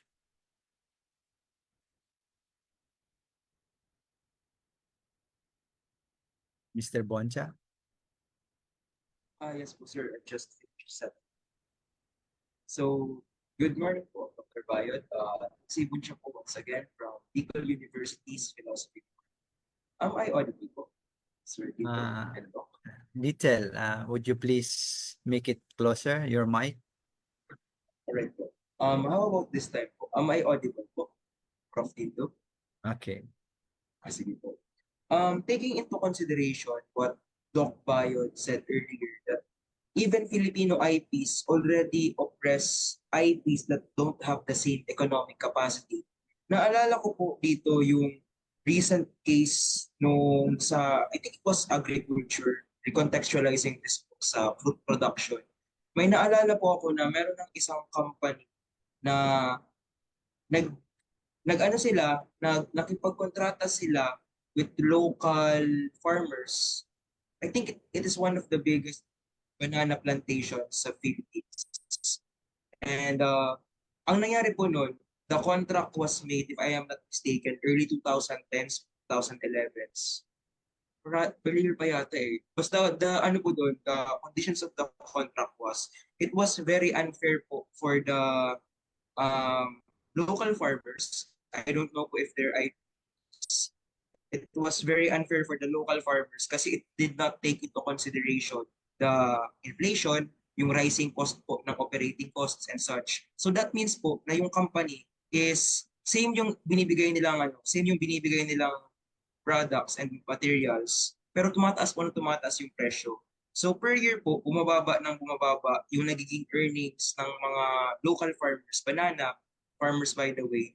And although meron silang right sa lupa na magtanim, yung na-earn lang nila at this point, I think it was 2023, as of 2023 is isang daan na lang yata or 200 per day. So with that in mind po, sir, could we revisit this act, or could we talk about another policy that talks about this situation? Parang corporate naman po siya and to local farmers. Napaka nakakalungkot po kasi nung documentation na yun nila yung YouTube yata last year. Magandang umaga. Thank you for that very, very valid observation. Actually, if I may say it, the commercialization of bananas serve the interest of the corporation, not the interest of the community. Because basically, when we talk about indigenous peoples, they're not really commercializing bananas. They're just a very small farmers, small scale for themselves. But you know, when the interest of the market and globalization comes in, they also need to send their children to school, and they need to have income every day. That is why they are forced to work in plantations. They're forced to work in corporations, and you know, these corporations are taking advantage of this vulnerability of indigenous peoples when it comes to, you know, contracts. And your case example is only banana, but personally, I have witnessed also not only banana but even vegetables.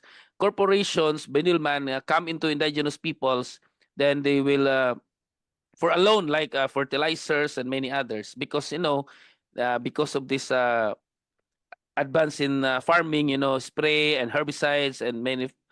It's difficult to grow plants now without this help from modern technology up there in the mountains. So indigenous peoples are forced to take a loan from this businessman, and they're controlling.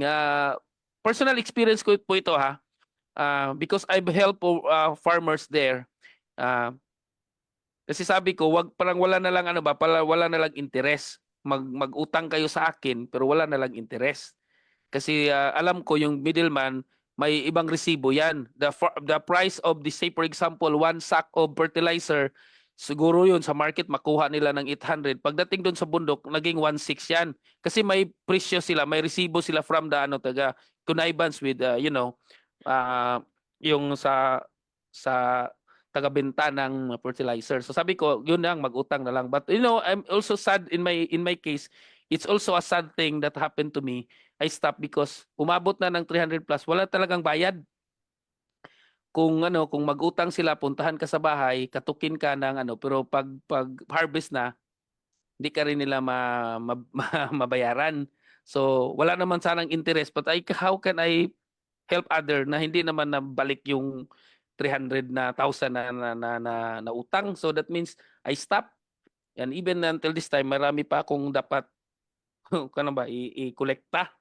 Pero you know, it was my intention to help. But going back on that, when we talk about could we revisit Definitely sana, but going on the answer of the previous speaker kanina, it is the work of Congress and politicians to do this. But we can just provide impetus, just like what we're doing right now. Maybe we can provide policy recommendations, policy for revisitation of this how NCIP and IPRA law is being implemented. But although there are good cases of implementation, this time, the good thing is that you cannot go there without, proper consent, and rights of people are really respected, indigenous peoples. But in ang kalakaran talaga, the business talaga, business at saka politics and business really operate in the community. Even at the outskirt of community, malalaman mo diyan kahit na dito sa Mindanao, malalaman mo sino yung nagmamay-ari ng malaking mga corporations diyan. Maraming mga politiko diyan na nag-aari. Kahit na hindi lang local politicians, even national politicians, I can name many of them, even in Surigao and Agusan. That's how difficult po. But we cannot just say na hindi natin pwede pag-usapan, no? We can continue doing our share just like what you're doing this time. This is very commendable, providing, we talk. But what we're tayo-tayo lang din dito, di ba? Yung mga philosophy professors, mga in the academy, mga advocates, but wala tayong mga policy makers na nakapunta dito, na walang mga policy makers na nakikinig sa atin. What we can do is maybe we can provide a kind of policy statement. I concretely, yung ginagawa namin sa UBIOS Journal at saka sa Asian Bioethics Society, in every conference, we will make a kind of recommendations. We gather together, we put recommendations to be submitted to policymakers. Whether they will read that or not, at least we have contributed our share. I think pwedeng gawin natin yun. Yun lang po. Thank you so much. Okay, Luke? Well po, thank you very much for that, sir. Yung naging takeaway ko po siguro after your talk is that aside po sa conferences, maganda din po siguro, sir, no, cross-disciplinary summits. Yung parang may intersectional, only philosophy major, syempre with theoretical know-hows and pol sci, but even mga biologists po pag in the end of their research, and yun, mga policy makers. So, thank you very much for that po, sir, and marahay na aga po. Magandang. Okay, thank you so much with that. The master of the ceremonies they are raising their hands. Good morning, sir. I'm one of the masters of ceremonies. I am Chrisdale S. Jacob, a first-year philosophy student from Bicol University, and this is my question. How do indigenous knowledge systems inform sustainable environmental practices? And how is this knowledge threatened by colonial exploitation? Can indigenization offer solutions to environmental degradation? Those are my two questions, sir. Thank you. Thank you. The first one is, how can indigenous knowledge offer sustainable solution to environmental problems? It's a very I will say difficult, but it's a long process. It's given this the threat communities are facing this time. But if we just go into their practice, the long practice of indigenous way of taking care of the environment, it can sustain. Even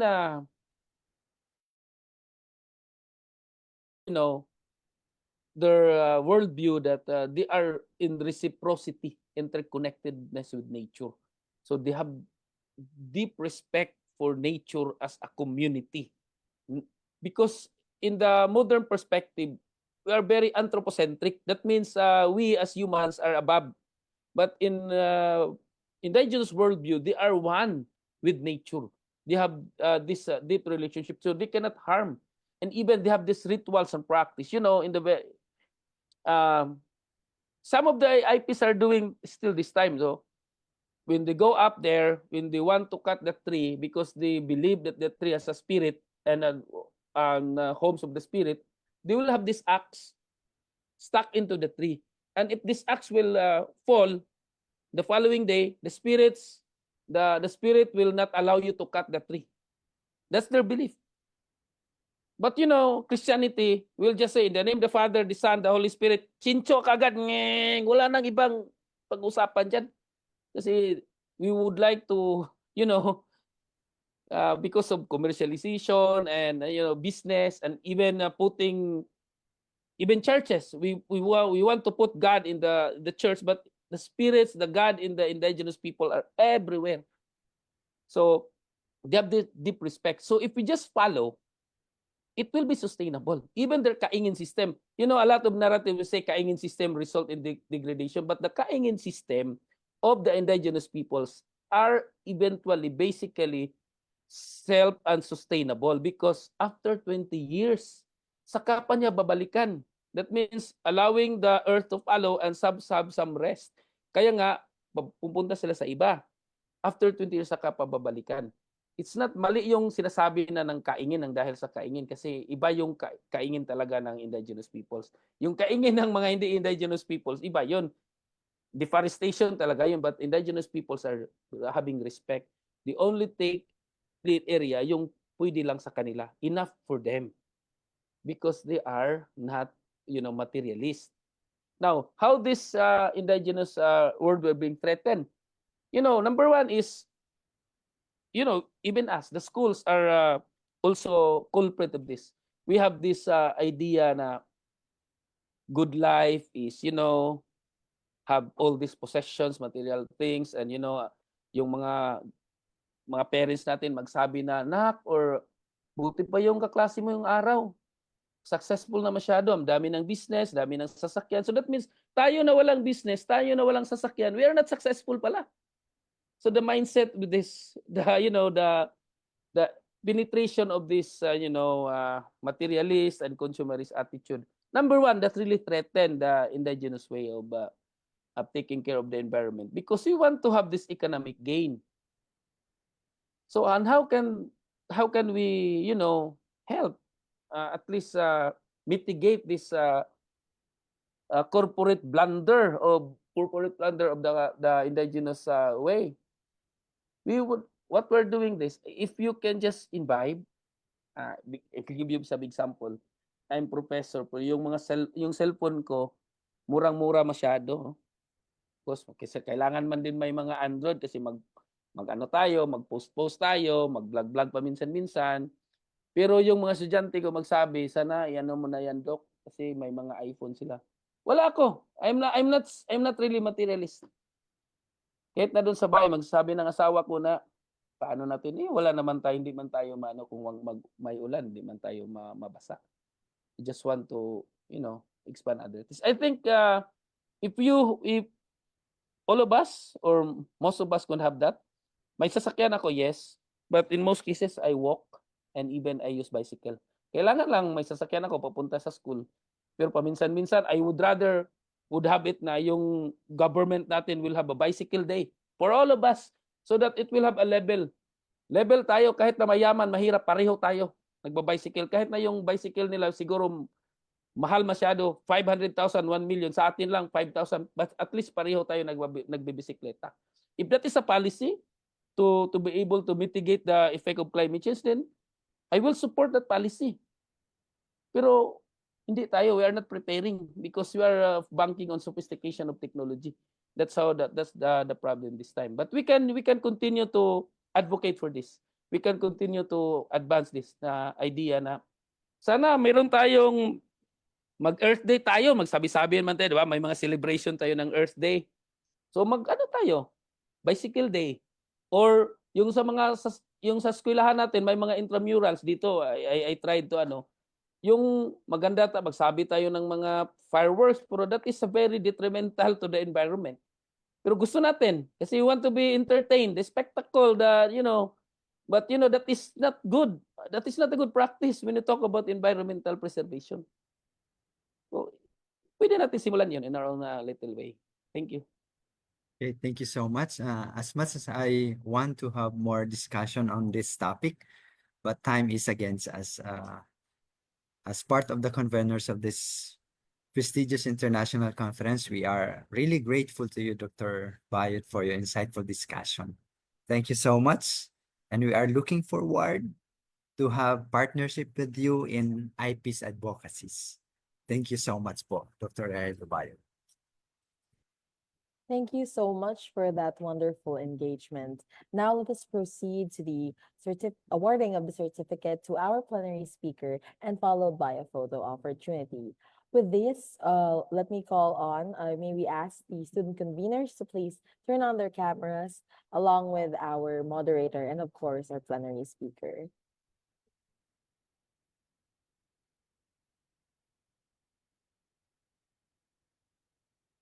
With that, it is my honor to read to you the citation once it is presented.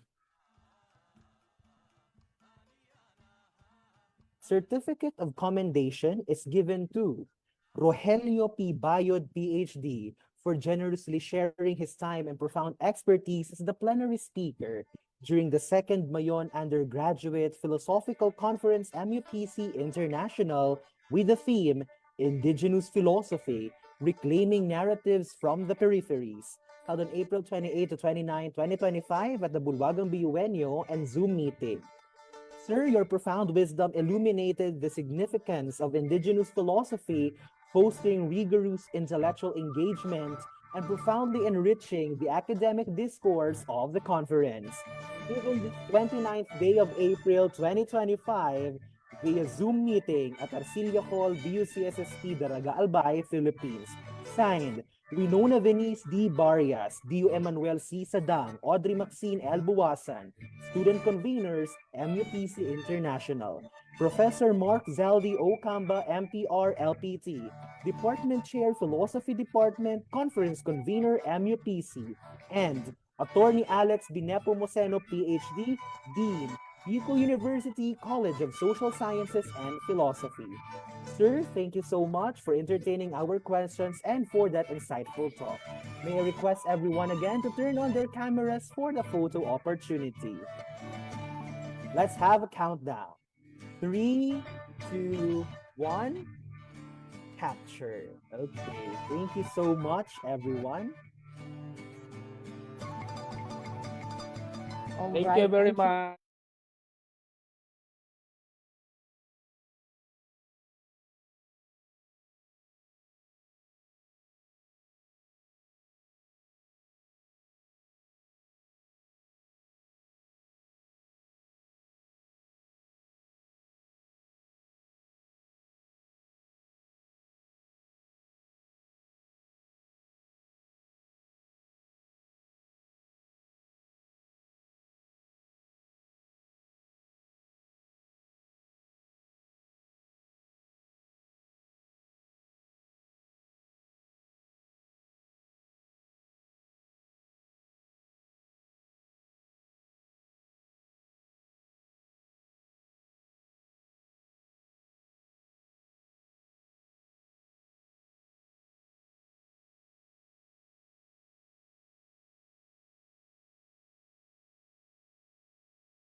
Now, may we call on Professor Mark M. Gatus, faculty convener, to wrap up what were discussed to us earlier. Good day, everyone. I hope I'm audible.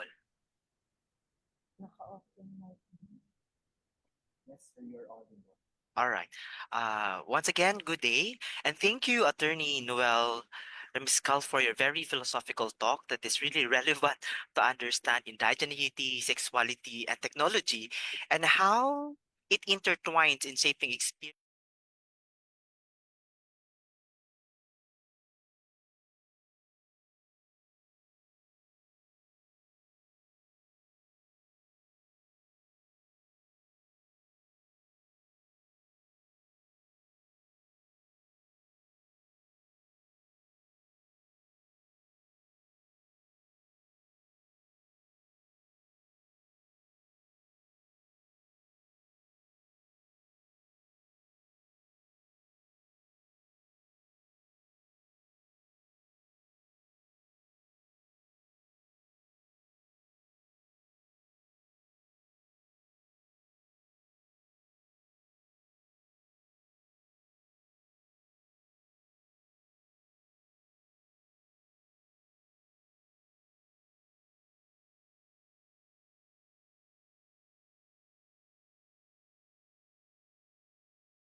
Was very influenced by dominant norms and perspectives that outweigh certain indigenous knowledges.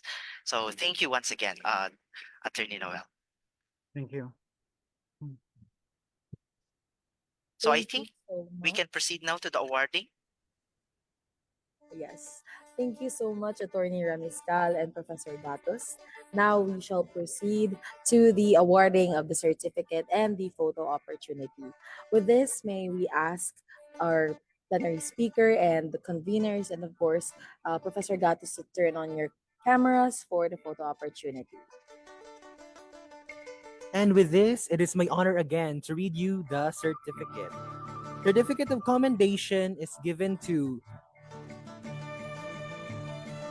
That is the wrong certificate. Can we present the correct certificate? But anyway, the certificate of commendation is given to Noel G. Ramiscal. No, excuse me. Sorry. I need to have the correct certificate because this is evidence for my Yes, of course. blog. So may we request our organizers to present the certificate for Attorney Dr. Ramiscal.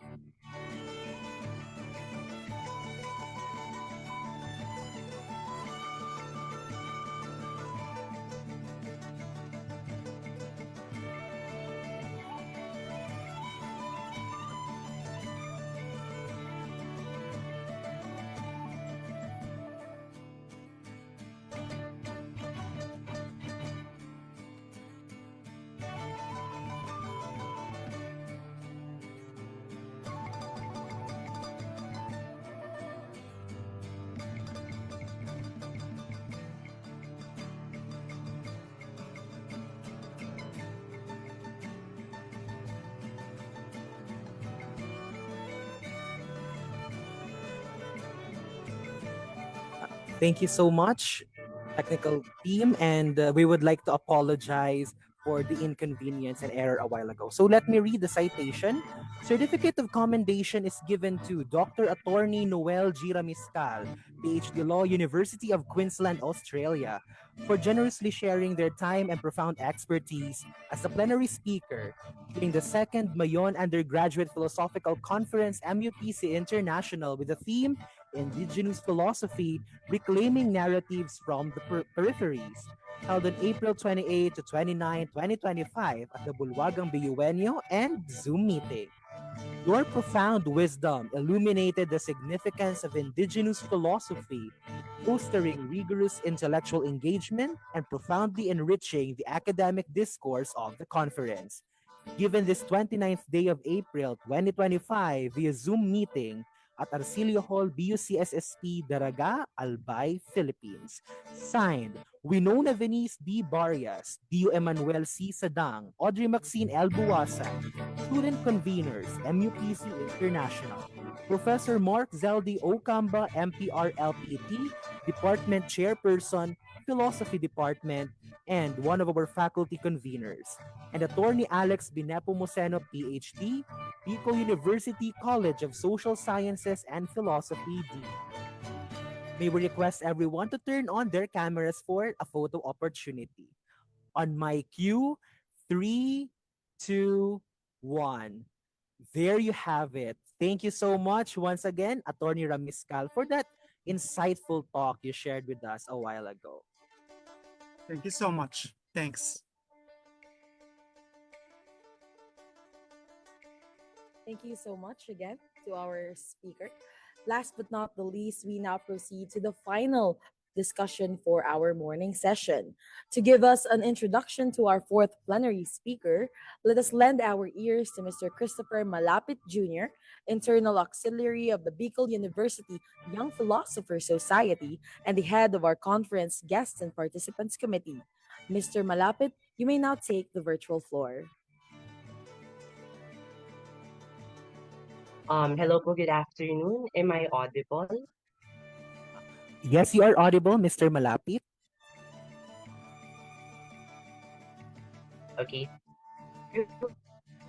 It is with great and honor, Dr. Jerry D. Imbong, an associate professor at Visayas State University's Department of Liberal Arts and Behavioral Sciences in Baybay City, Leyte, Philippines. He earned both his master's and doctorate degrees in philosophy from the De La Salle University in Manila. His academic interests encompass critical theory, liberation theology, political economy, people's.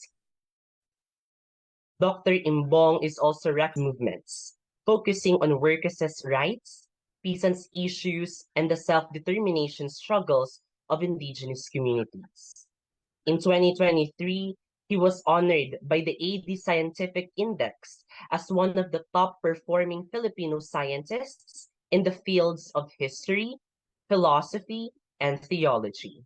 His scholarly contributions include publications such as The Rural Missionary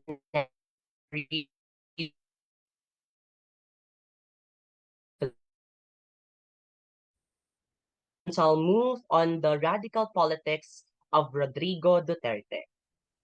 Let us give a round of applause to Dr. Jerry D. Imbong. Okay, hello. Can you hear me? My audible? Yes, you're audible. Okay, thank you very much for that introduction. So, I was supposed to start at 11 o'clock, although medyo nag-extend konti ng kwan. Anyway, uh, I believe I was given at least 30 minutes to give my talk and another 15 or 20 minutes for the open forum. So I will just proceed immediately to share my screen. I Okay.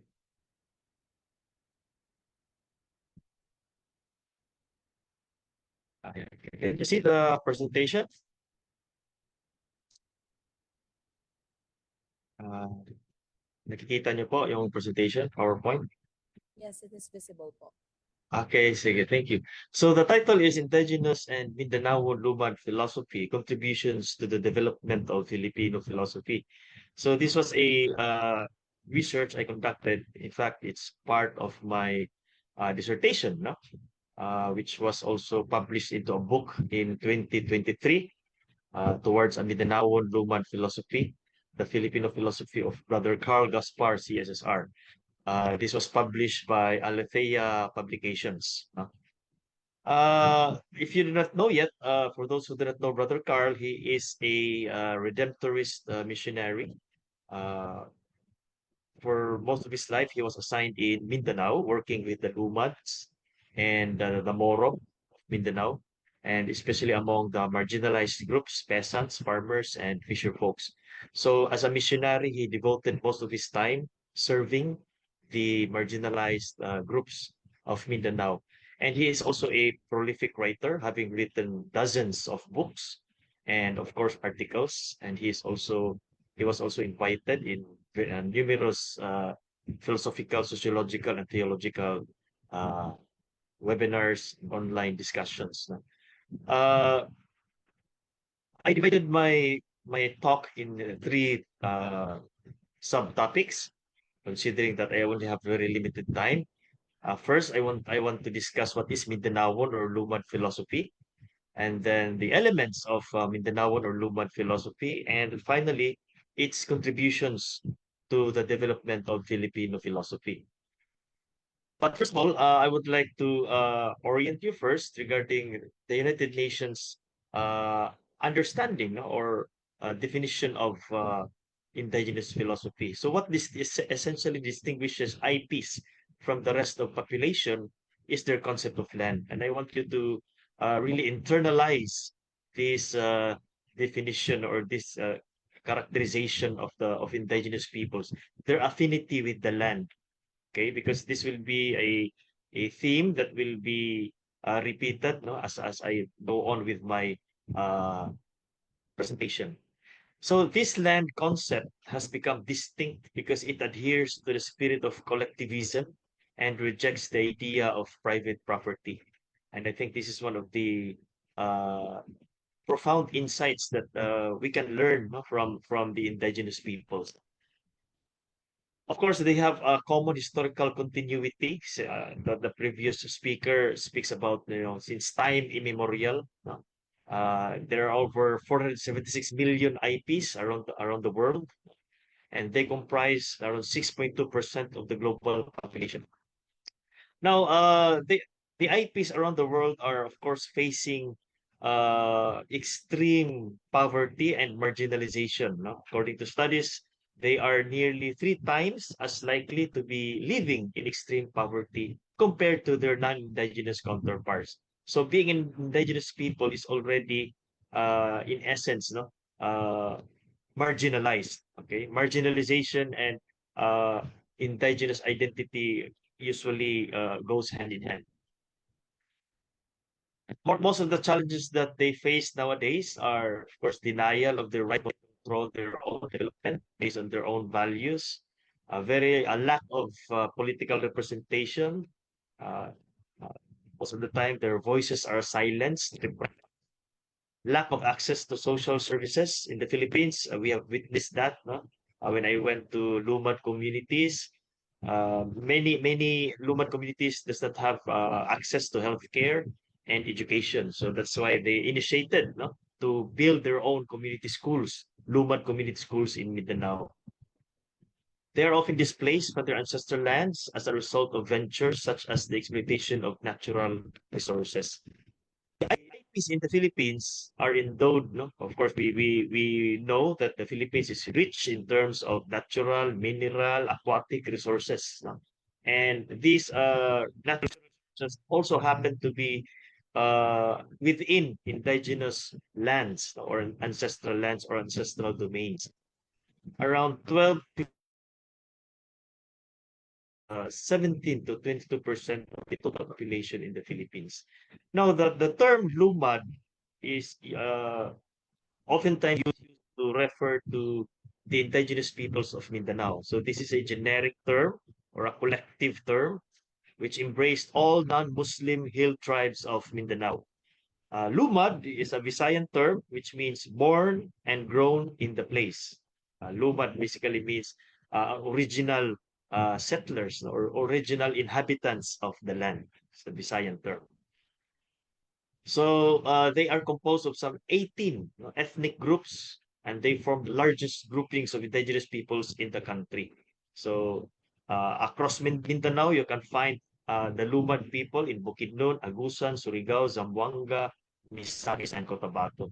So these are just some of the ethnic groups of Lumad peoples in Mindanao. Laan, Manobo, Subanen, Tiboli, Mandaya, and so on and so forth. No? So, who are the IPs of Mindanao and what is, I think I have discussed that already, no? What is Mindanaon or Lumad philosophy? Now, I tried to uh, conceptualize or articulate what I believe is a substantial definition of a Mindanaon or Lumad philosophy. So for me, Mindanaon or Lumad philosophy is a critical evaluation and articulation of Mindanaon and specifically the Lumad people's experiences, worldviews, and beliefs, as well as their hopes, dreams, and aspirations that are significantly shaped by Mindanao's socio-political, economic, and cultural circumstances. By Mindanaon, I referred here to unique Mindanaoan experience, which is basically determined or shaped by the unique socio-political and economic cultural circumstances.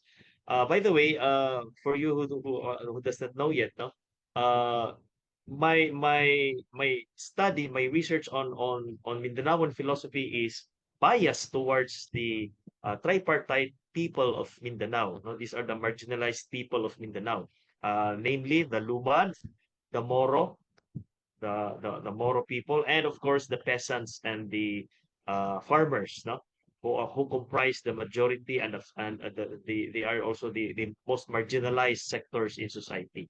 So when I say Mindanaoan or Lumad philosophy, I am explicitly referring to the experiences of these tripartite people, no, and most specifically the Lumad people of Mindanao. So these are the marginalized sectors in Mindanao. So one of the things that we need also to discuss is to really ascertain, no, that Mindanaon or Lumad philosophy is indeed philosophical, because there are people who would tend to question, no?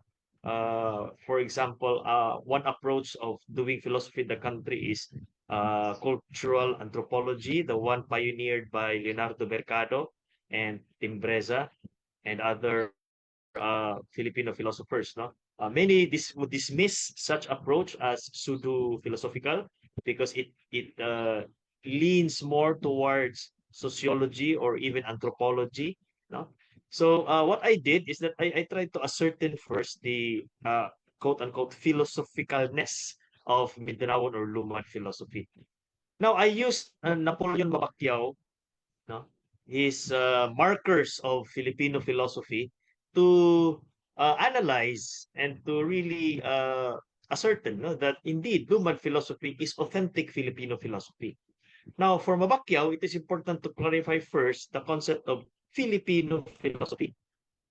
For Mabacquiao, the term Filipino philosophy points to two essential qualities, being Filipino and being philosophical. In other words, a Filipino philosophy can only become a Filipino philosophy if it contains these two essential qualities or elements. As regards the first quality, Filipino-ness or Filipino quality, Mabacquiao argues that a work or idea can be considered Filipino if it contains the following. Number one, the topics or themes explored has something to do with the Philippines or the Filipino people in general. Second, the context of the author.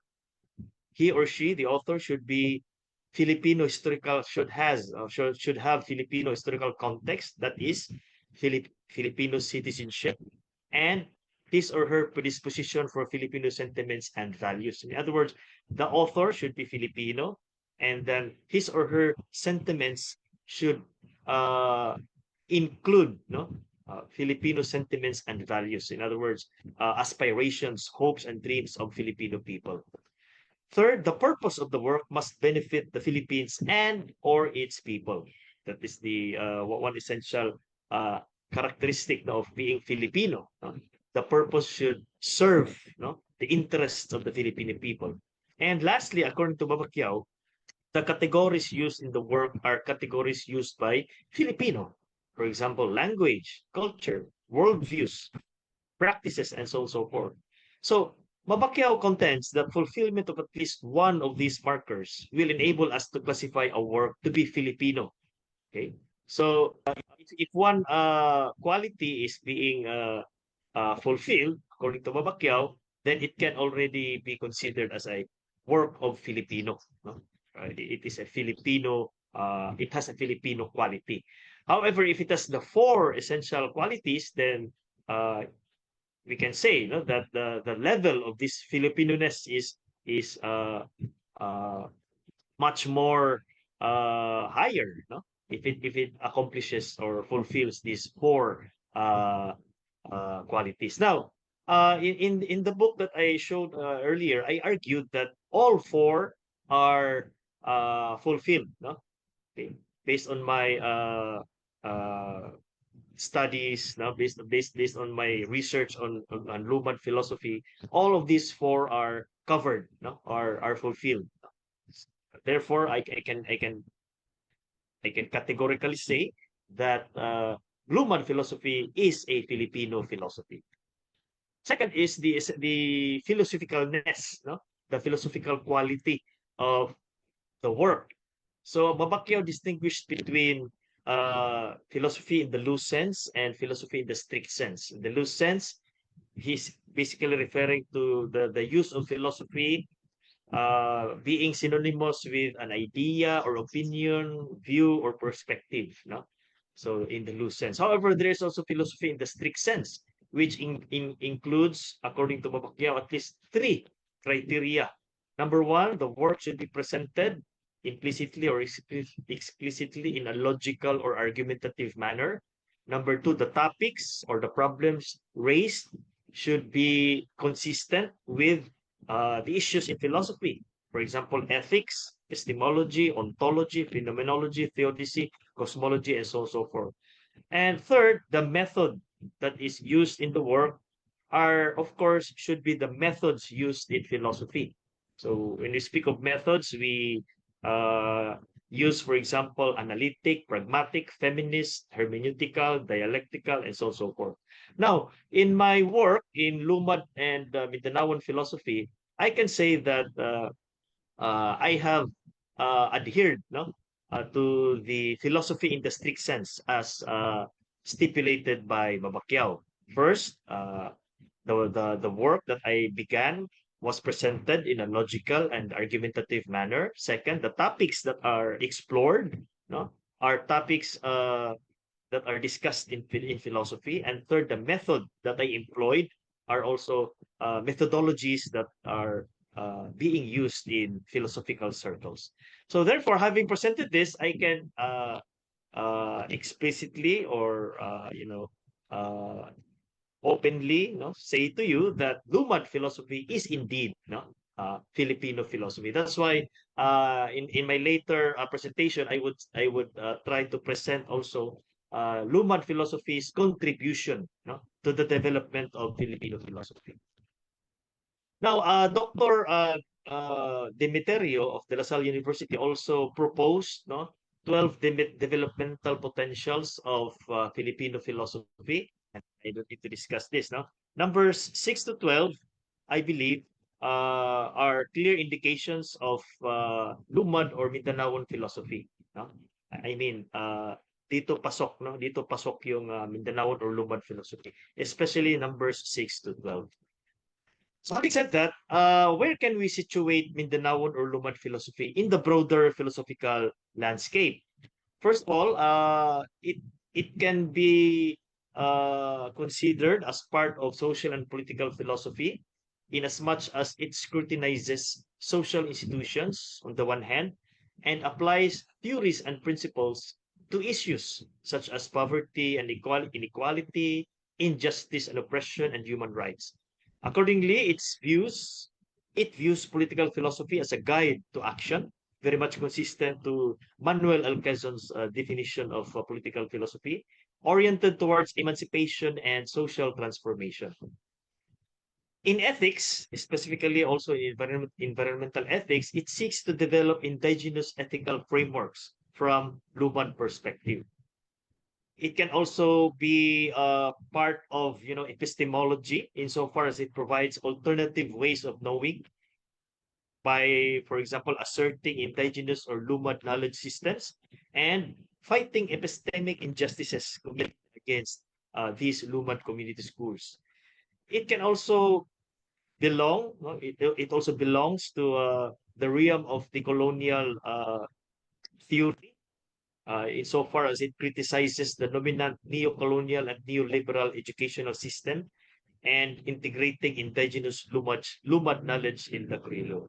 And lastly, I would like to propose that Mindanaoan or Lumad philosophy can also contribute significantly to indigenous or Lumad philosophical research, which is relatively new undertaking in the Philippine context. No?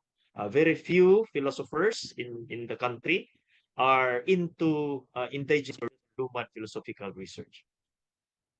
Now, these are the elements, based from the previous slides. These are the elements that I would like to discuss here. Of course, there are many more.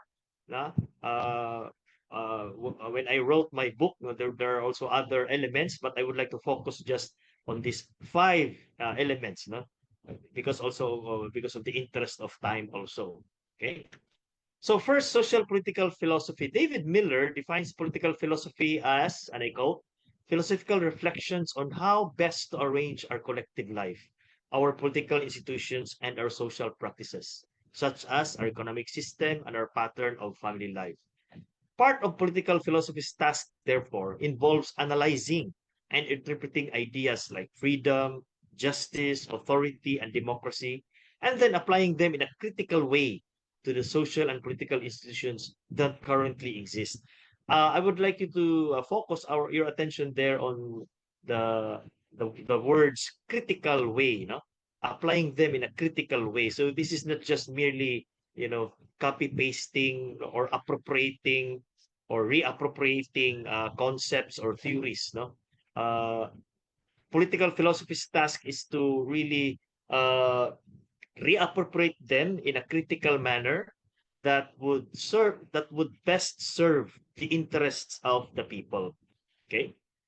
Political philosophy is intimately linked with moral theory, as Christman argued. No, being political and acting morally are intimately related, because political actions must be grounded on moral values like liberty, equality, fairness, justice, and the common good. And this is where the social and political philosophy of the indigenous people or the Luban people would come in.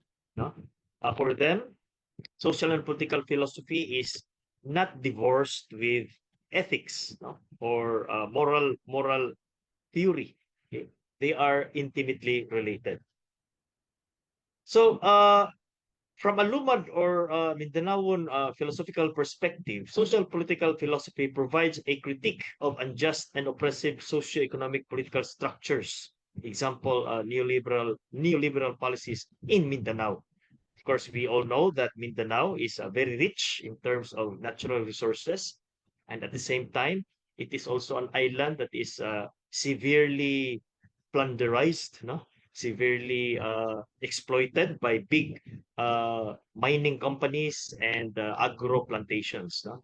So there is rampant, no, persistent corporate land grabbing of ancestral lands by large-scale mining and agro plantations, of course, environmental plunder, and there's also widespread militarization among Lumad communities, because militarization is a prelude to uh, mining exploration. No? Before mining explorations could happen, the military would normally come in first, no, to drive away, no, to drive away these indigenous peoples, or to threaten them or harass them, or you know uh, uh, uh, to drive them away from their lands.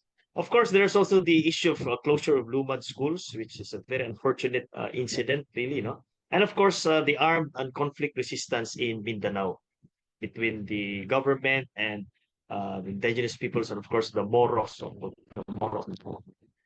The second point is on environmental ethics. No, of course, I already provided a context, no, on why Mindanao is one of the plundered island in the Philippines, no? Because the island of Mindanao, dubbed as the land of promise, is home to more than half of natural and mineral resources in the country. That's how rich Mindanao is. Half of natural and mineral resources are found in Mindanao. It hosts the largest rubber, banana, and pineapple plantations, as well as huge mining explorations.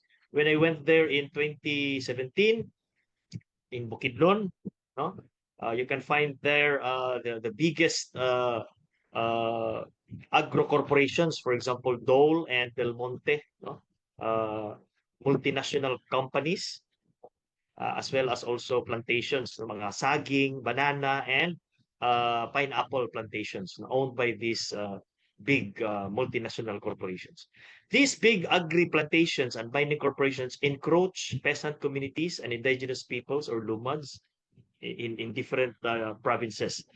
At present, around 500 hectares of land in 5 regions of Mindanao are planted with crops primarily for export. So that this is a very sad reality, in our country. We produce a lot of crops, agricultural crops, but not for the benefit of the Filipino people, but for export, because of our export-oriented and import-dependent economy.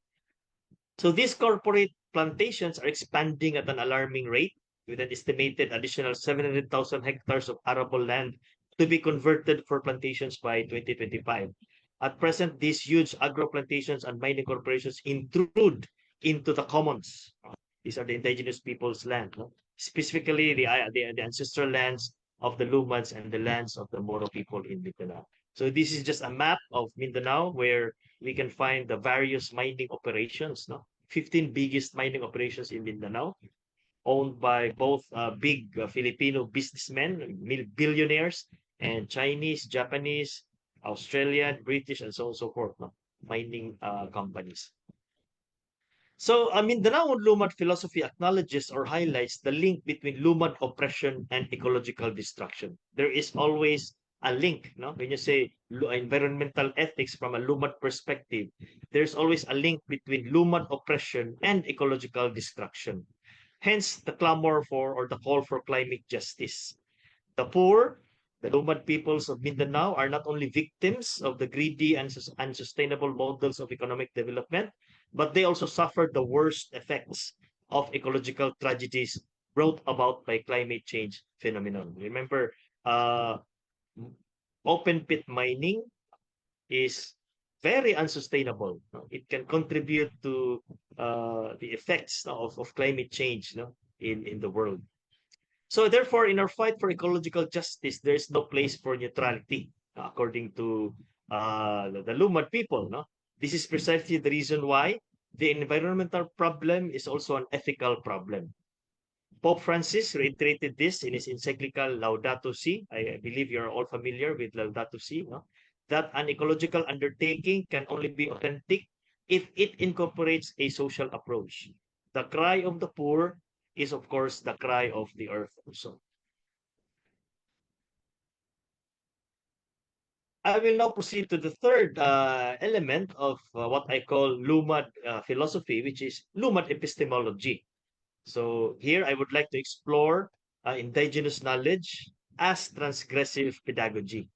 So just a little bit of a background, no? During the time of Duterte administration, various forms of harassment, intimidation, and attacks against Lumad schools took place. Human rights groups documented at least 584 cases of attacks and other school-related extrajudicial killings from 2017 to 2019. In one of his famous speech, during his State of the Nation address, SONA, it was heard, I mean, he openly told the public, that he is going to bomb these Lumad school communities. So the military and police are accusing Lumad schools as, training grounds for the armed communist groups. However, Lumad leaders believe these harassments are intended to drive them away from their lands, to pave the way for big foreign mining corporations.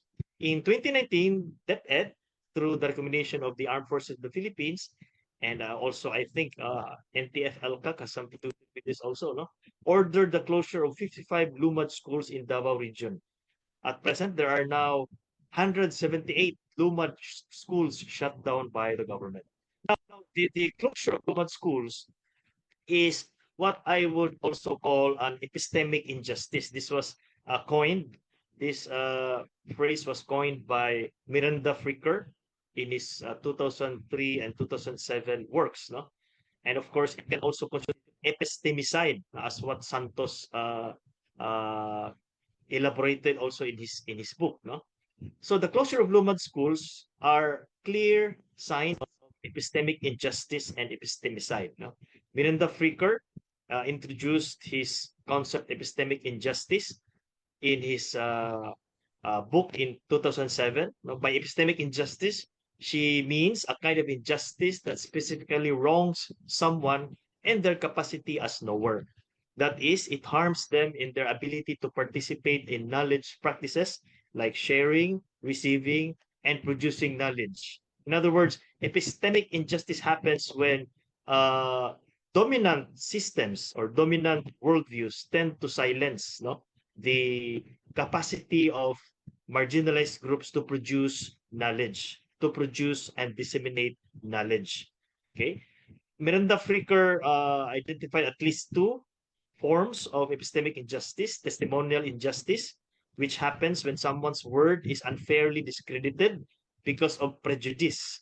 So this happened to the Lumad community schools, no, when state forces label them as, NPAs, terrorists, uh, uh, what you call this, mga uh, they are often red tagged, no, discredited, no, that their education is not really indigenous education, and so on and so forth, no.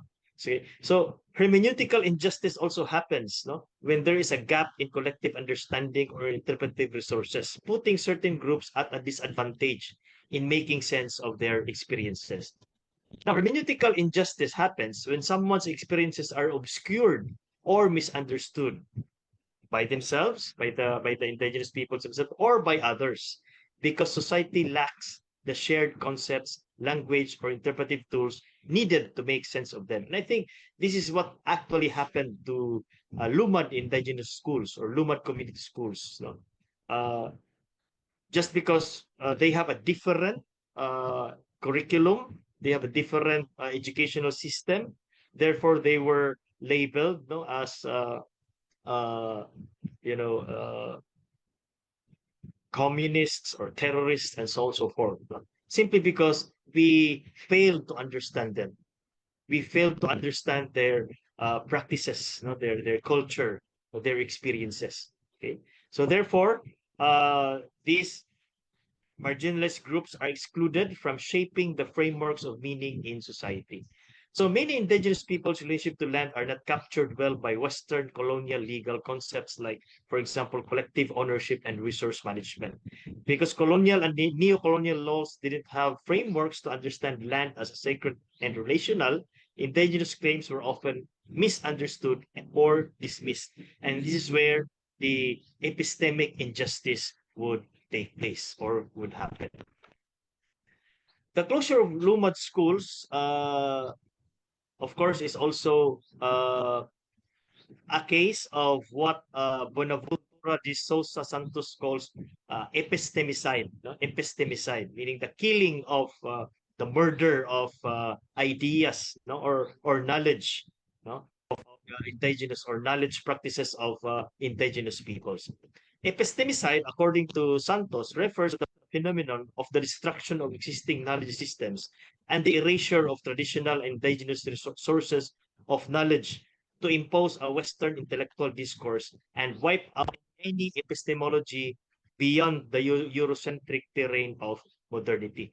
And this is actually what happens, no, to Lumad community schools in Mindanao. They are being wiped out. They are being erased, no, in the communities. Okay, simply because they have a very different way of they have a very different educational system and different curriculum. Okay. Uh, the Lumad Bakwi schools are a very good case study here. No, Lumad Bakwit schools. If you're familiar with these Bakwit schools, no, they were driven away from their lands, no, because of rampant militarization and attacks, no, harassment. So they are no longer allowed to dwell on their land. So that's why they went to mega cities, no, for example, in Cebu, in Manila, no, to uh, to continue their education, their schools. That's why it's called backwit schools, no, backwit schools. So many of them had their classrooms in UP, no, and other Catholic schools that accommodated them in Manila. That was in 20, I think 2016, 2017, or in fact, it was even before the time of Duterte, no, when they have backwit schools.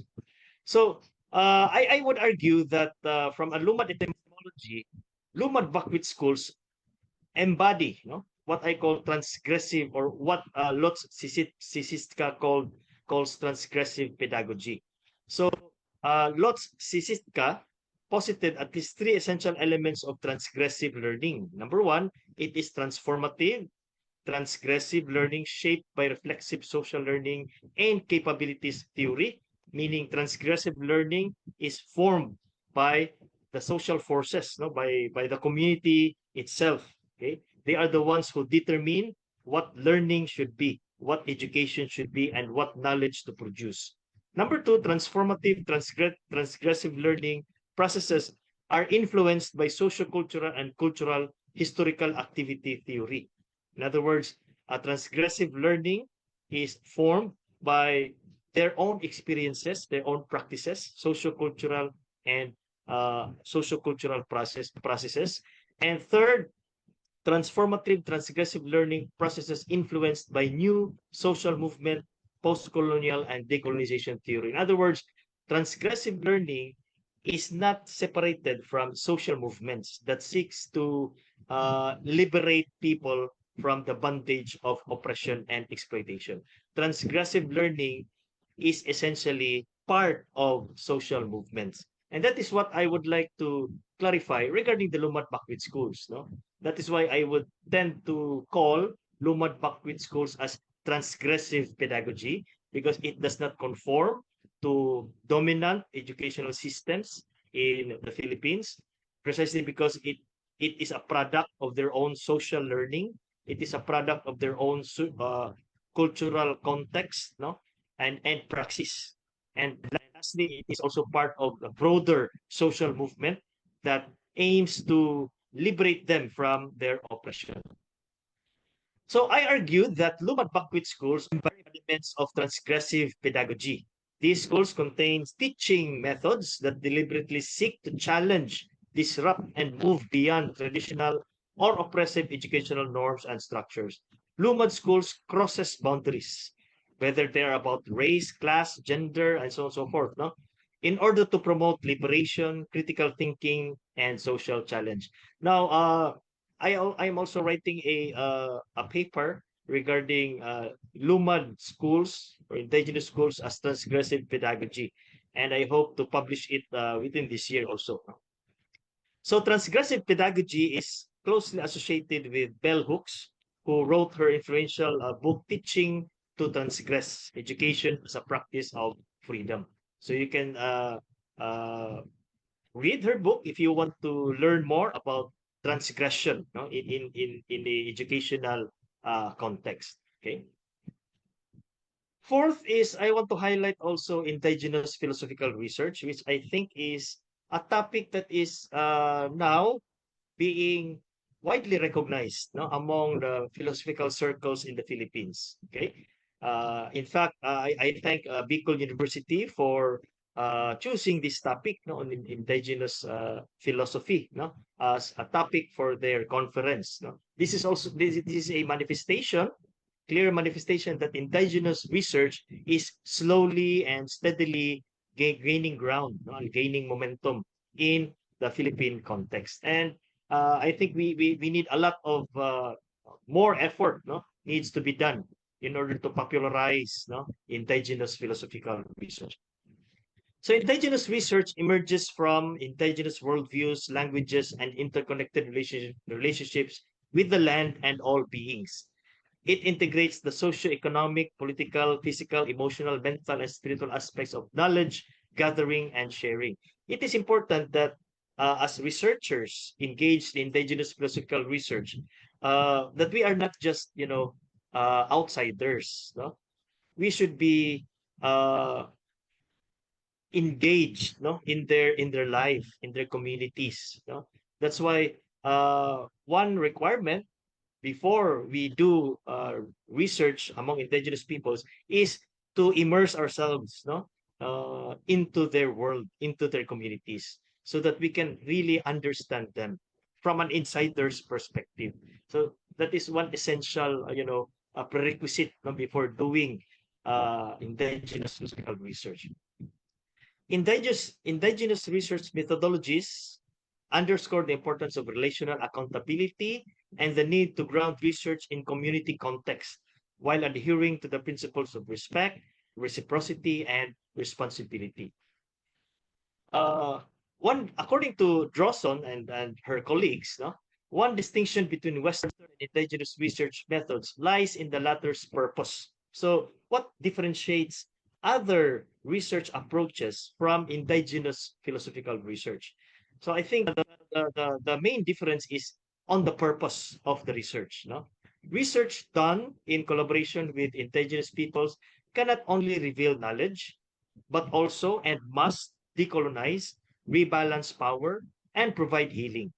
Broadly, indigenous methods should include culturally relevant methods that can serve beyond data collection to empower them and support their right to self-determination. And I think the last sentence is very essential, very crucial. No, we are not just there to collect data, no, to para makapag-publish tayo, para ma-promote tayo sa next na cycle ng NBC or JC3, no, para ma-cite tayo. There is a philosopher in Mindanao who is obsessed with citation, no? As if the essence of being a philosopher is to be cited only, no? So we don't do indigenous research for this simple things lang, no? For the sake of data collection lang, for the sake of publishing lang. We engage in indigenous philosophical research to empower them and to empower ourselves also, so that we can be in solidarity with them, to support them in their right to self-determination. Unfortunately, for centuries already, no, scholars and members of the academe have been exploiting indigenous peoples, no. Ginagamit lang sila, no, para sa kanilang research, and later on wala na, tapos na, no. So that should not be the case, okay? So that's why I said it's very important that we should have this, close relationship with them, no? Support them in their struggle for land and freedom. Of course, standpoint theory can also be a very good lens, no, in doing indigenous philosophical research. Sandra Harding's standpoint theory argues that knowledge is always socially situated, meaning that who you are, that is your position, including gender, class, race, affects what you can know and how you know it. Okay. So Harding builds on earlier Marxist and feminist ideas to claim that people who are socially marginalized can often see aspects of social reality that dominant groups overlook. Knowledge stems from social position.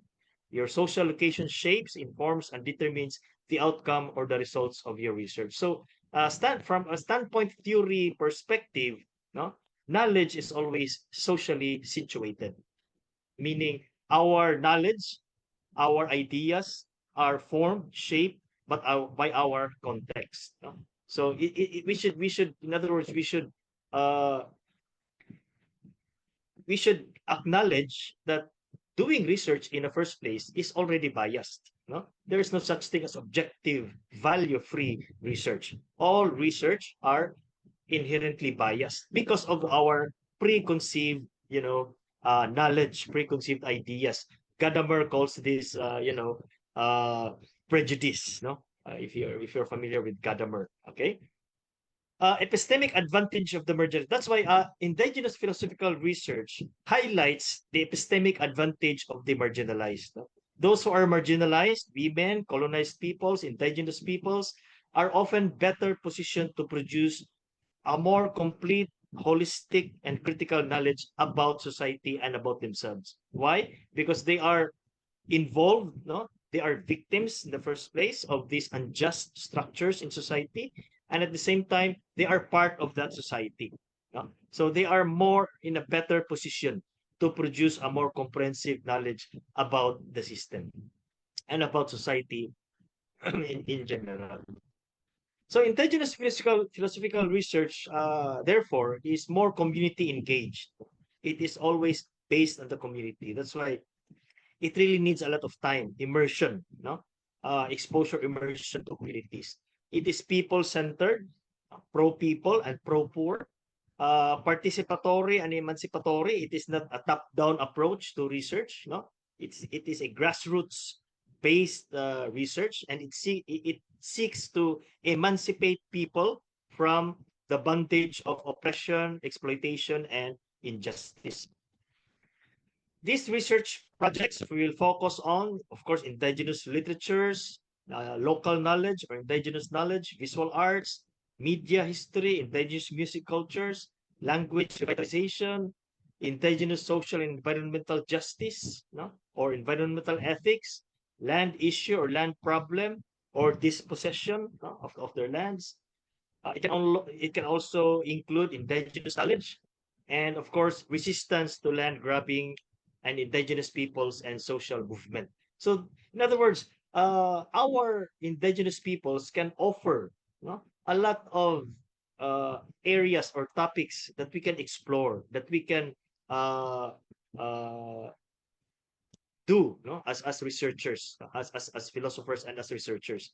So gone are the days, I think, that the philosophers are labeled as armchair philosophers na who rely only on published works sa library lang, armchair philosophers, library scholars lang, to be involved in indigenous philosophical research, we need to engage ourselves in indigenous communities. Okay. So it also cultivates epistemological pluralism. Lumad indigenous philosophy challenges dominance of Western epistemologies by offering alternative ways of knowing, valuing oral traditions, spirituality, relationality, and land-based knowledge systems. And the implication of this is, of course, I also included this in my book, that academic and educational institutions must reconsider whose knowledge is taught, validated, and preserved.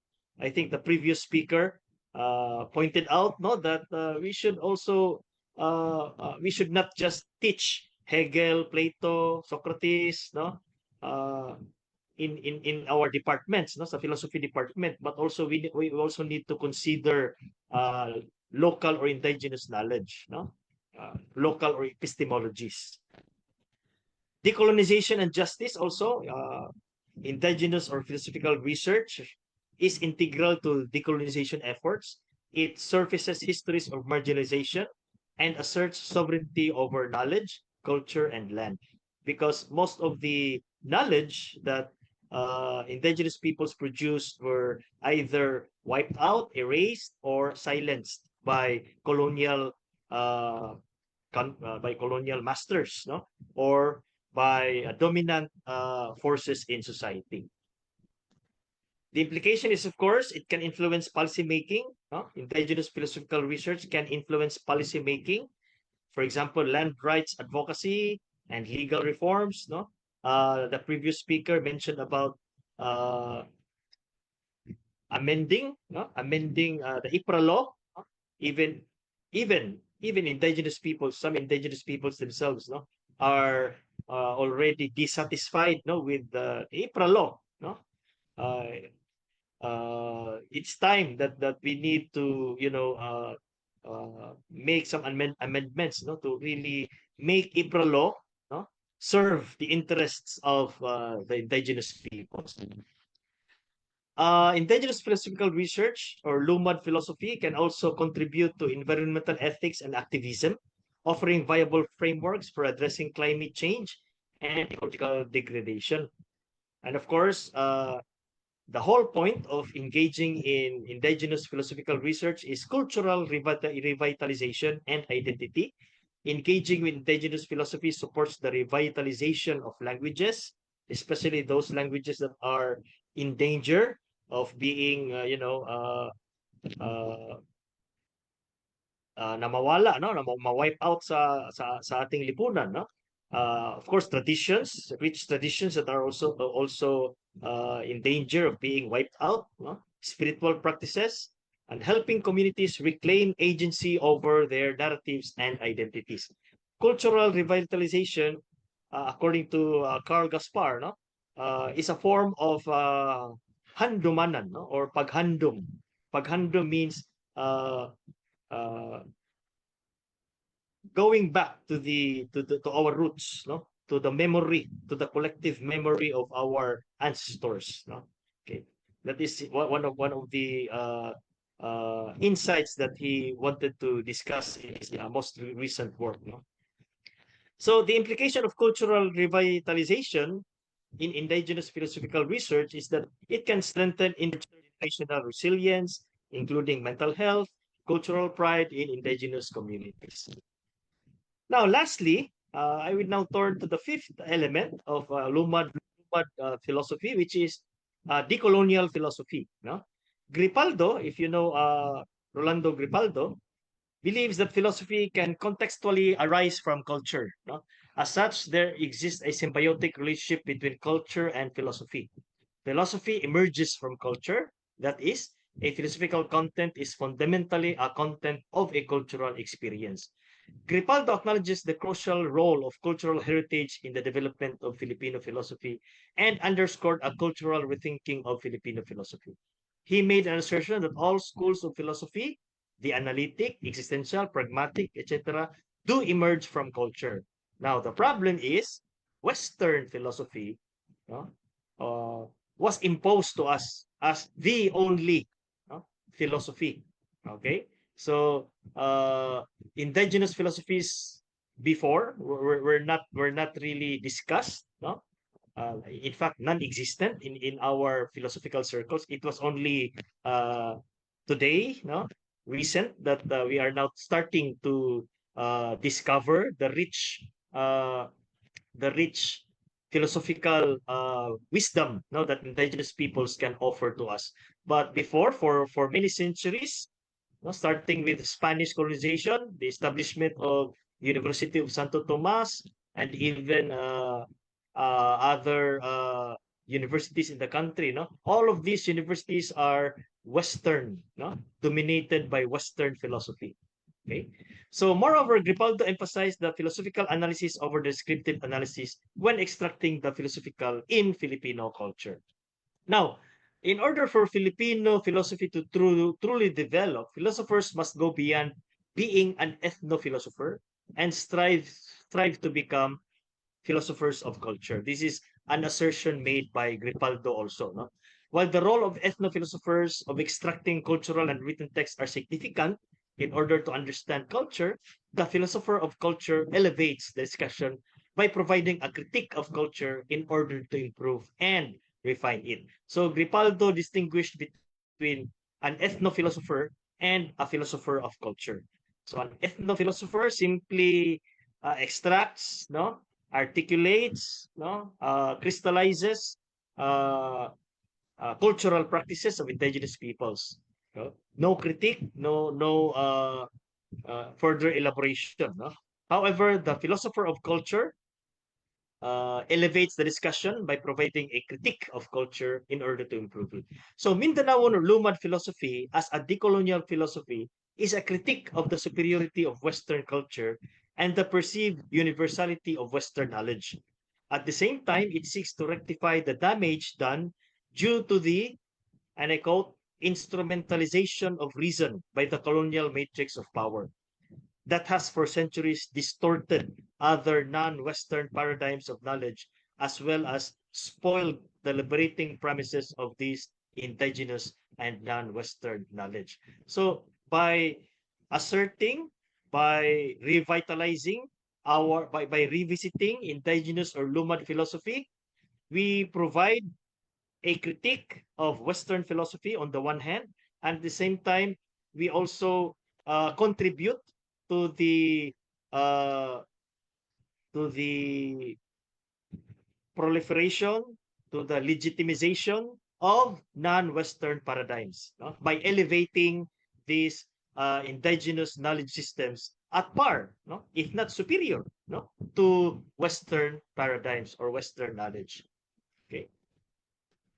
The predominant Western philosophy that is being taught in the Philippines has so far failed to address pressing socio-political, economic, and cultural issues in the country. This is an assertion made by Brother Carl, no? According to him, or he asked, no, if philosophy plays such an important, a fundamental role in society, then what is it about the philosophy prevalent in the modern world that makes us human beings destroy the environment, turn a blind eye to oppression, and subject ourselves to political economic system where many simply cannot live a decent, just, and humane life? In other words, Brother Carl was simply saying that for centuries we have been teaching Western philosophy to our students, no? But if we try to examine our country and ourselves, no, in particular, have we really, uh, you know, improved, no? Okay. Is there really a significant improvement in our life, no? In terms of, environmental protection, in terms of equality, in terms of justice, no? Uh, what happens? What happens to our students after they study Western philosophy? Have they contributed to the betterment of society? No? Or magiging din sila, magiging part din sila ng oppressive and unjust systems. So, Brother Carl is suggesting that perhaps it's time to abandon, or not totally abandon, but to revisit, no, our indigenous people's perspective. Perhaps, no, Lumad philosophy can offer better alternative, no, to make our society a more decent, just, and humane society. So in other words, a decolonial philosophy has threefold functions. Number one, it is an antidote to the epistemic injustices done to us, especially colonized people. It is a counter narrative to the Eurocentric hegemony of one world ontology, according to Escobar, no? And it serves as a philosophical paradigm to strengthen our appreciation of indigenous wisdom. Decolonial philosophy, or Lumad philosophy, paves the way for a pluriverse of knowledge and belief systems and reconfigures our historical narrative towards a recognition that our ancestors were indigenous. And third, it is a form of praxeology that can propel Filipino people to respond to social and ecological issues of our contemporary times. In other words, Lumad philosophy as a decolonial philosophy is not just only a Western critique, no? Does not only provide critique to Eurocentric hegemony, but it can also be a guide for us, no?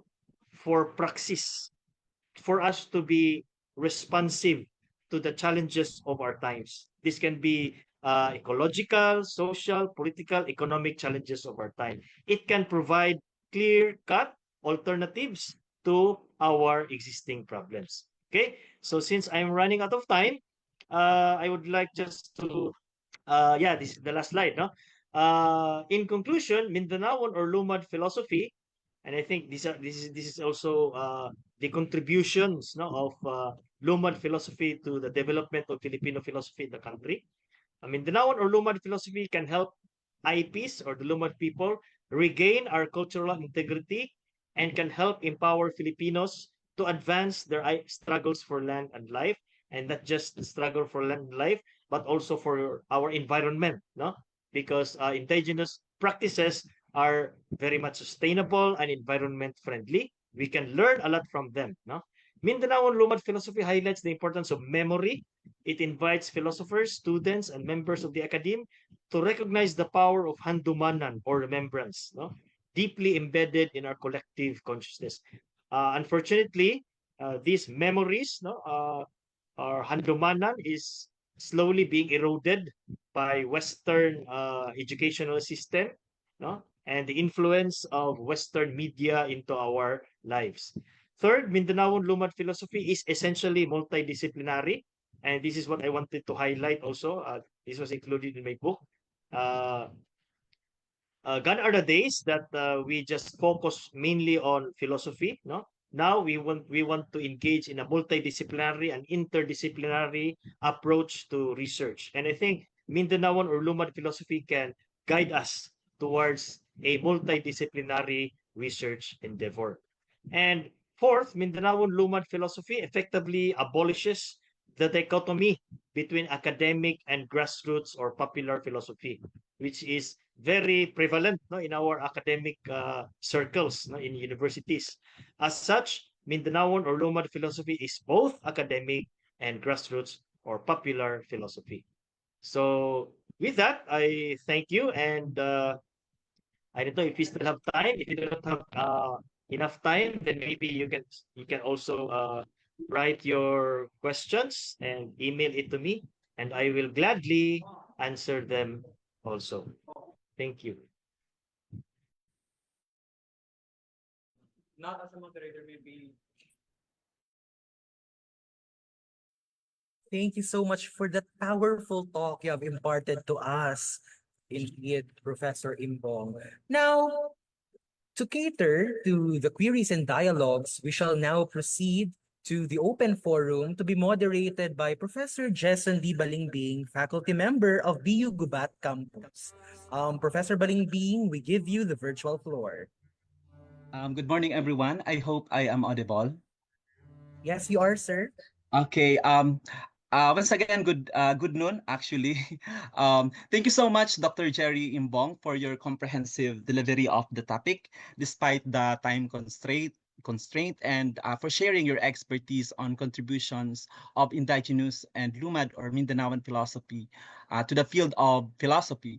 We are all honored, Doc, to have you with us today. And also, I would like to take this opportunity to express my gratitude to the BUCSSP Philosophy Department, headed by Prof. Mark Saldicamba, for inviting me to be part of this significant milestone in the pursuit of academic discourse centered on the contributions of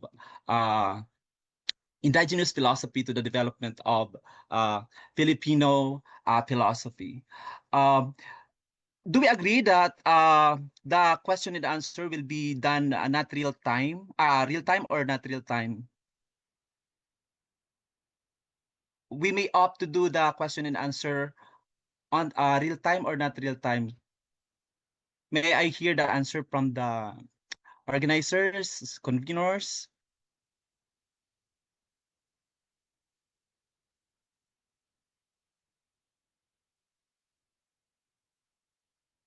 Okay. Can you hear that question po? Hello? Yes, Sir Jason. Okay. Shall we proceed with the Q&A portion? We can cater questions if there are, but if there's none, we can proceed. Okay, sige. Due to the interest of time, may I have give some very short reflection on the talk of Dr. Jerry, because to be honest, Doc, I am the product of old curriculum, and I really appreciate your talk. It encourages me to engage or involve in indigenous philosophical research, to be particular as one of the elements or 5 elements of the Lumad philosophy. So to reflect on what Dr. Jerry shared, I believe that heart of Filipino philosophy lies in the wisdom of our indigenous and Lumad Mindanaoan communities. Their struggles against land grabbing and school closures, just as what experienced by the Bakwit IPs, revealed that Lumad philosophy is deeply political, rooted in defending land, education, and identity. Their environmental ethics remind us that oppression and ecological destruction are inseparable issues. Lumad epistemology challenges us to confront epistemic injustice, the silencing of indigenous ways of knowing. Through indigenous philosophical research calls for immersion with humility, not just as outsiders, as you said, but as listeners and really concerned with humanity. Above all, Lumad and Mindanaoan thought is a decolonial philosophy, showing us that Filipino philosophy is not a copy of the West, but a living testimony of resistance, interconnectedness, and hope. Okay, that's it. And if there are questions, you may now raise your hand to be given to our highly esteemed speaker. We have here Joel Luces. Um, I good morning, Prof. My question. By the way, I'm Joel Sariluces, fourth year student from BU. My question is regarding about indigenous peoples being displaced, red tagged, and even mislabeled. With this, they lost their identities and also resulting to lack of recognition. In fact, in some instances, they have this derecognition. So hindi na po sila from being recognized to being derecognized. Um, for you po, what is its implications to issues such as inequalities, injustices, and oppression? And what does this says about us as Filipinos, even to the laws and policies? And wherein we tackle about indigenous philosophies, what are the things that needs to be done to mobilize and further pushes the grounds of indigenous movements and its worldviews? That's my question, po, Prof. Thank you. Thank you. No, yeah, thank you very much, Joel, for that very important question. No, the things that you highlighted, no, that the indigenous peoples are now being de-recognized is a very important insights, no, or very important uh, what you call this very important realization on your part, no, because that's exactly what is happening to them right now, no, for decades, no, they have been practicing their schools and they have been very successful in implementing their curriculum in the sense that uh, they have established, food sufficiency and food security in their communities, because these lumad schools, community schools, are essentially agricultural schools, and the purpose really is for them to produce their own food, and of course always associated with their struggle for the land, no, so for decades they have uh, provided food for themselves and they have effectively defended their lands. So it was only during the time of Pinoy and later on Duterte that they began to be de-recognized, no, to use your own term, no.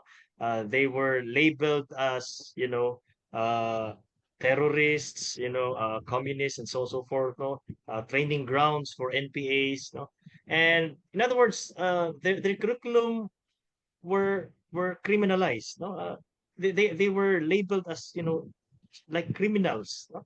They were driven away from their lands, they were harassed, they were intimidated, many of their teachers were killed, many of their leaders were also killed, no, and what is the implication of this, no, of course we can only ask ourselves, who benefits from this red tagging, who benefits from this uh harassments, from these intimidations, from the closure of Lumad schools. Of course, it's not the Lumad themselves. It's the big corporations, big mining companies, no, agro corporations, illegal loggers, no, that would benefit from these repressive practices. Okay, and until now, unfortunately, these practices are still ongoing, no? Until now, the lumad schools are not yet reinstated, no? Di pa rin sila nabuksan hanggang ngayon, no? In effect pa rin yung closure. But still, indigenous peoples, the lumads are making, indigenous ways, no, to continue their education. Okay? Hindi sila nagpapatakot, no, doon sa mga mga pananakot sa kanila, okay? And through the support of various sectors, and I think this is where your second part of your question would come in. How can we be more engaged, no? Through the help of various sectors, for example, universities, no, students, no, professors who have been supportive of the Lumad cause, no? In spite of the red tagging, in spite of the labeling, no, uh, people are convinced, no, that the Lumad people should be respected, should be given their rights, no, for self-determination, should be allowed to practice their indigenous ways of knowing and their indigenous ways of doing things. Okay, so there are many things that we can do. No, I think this is a good opportunity for us to be aware of the issues and problems of our LUMAD brothers and sisters. And at the same time, you can also collaborate with NGOs, with people's organizations who are directly helping, no, in the LUMAD school. So, for example, LUMAD Bakwit schools, no, merong organization, no, about sa LUMAD Bakwit schools, and other NGOs that are supportive of the LUMAD. We can collaborate with them. We can work with them, no, to advance the cause of the indigenous peoples. Thank you, sir. So that's only my question. Thank you, sir. Okay. All right, thank you so much, Joel, for your question. Question has been answered clearly with examples. Is there any other question from the participant? Okay, sorry. One of the elements of Lumad philosophy, Doc, you mentioned about social and political philosophy of Lumad. I am just curious, what kind of Filipino philosophy would we have today if we had not been colonized in the field of social and political philosophy? Panaon yung mic pala. Okay. So, yeah, it's a very tricky question also, no? Well, I think if we were never colonized by foreign powers, I think our political system would be more consultative, deliberative, and even democratic, consistent with the social and political frameworks of indigenous peoples. No, in Lumad communities, the Datu is not the supreme, authority of in the community. He or she has a, council members, no, where each decision should be consulted, no, to various groups or of the community. And second, I think if we were never colonized, then we would be more respectful of women and other gender, no. The previous speaker speaks of, different struggles of the women and LGBTQ community. Because in Lumad communities, no, I think I am now referring to their social philosophy also. No, women play a very important role in society. No?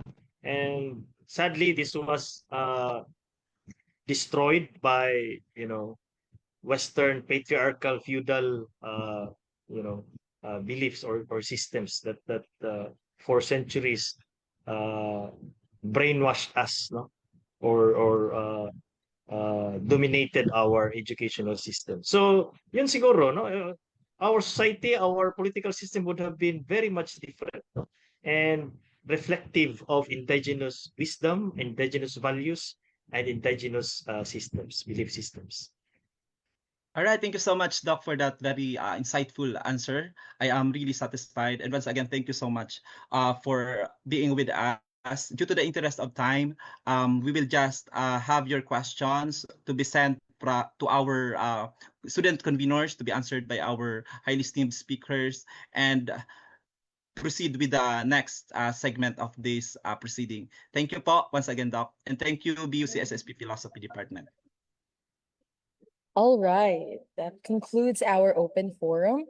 Thank you for your insights, Dr. Jerry Imbong. And of course, thank you to Professor Balimbing for being our moderator for today.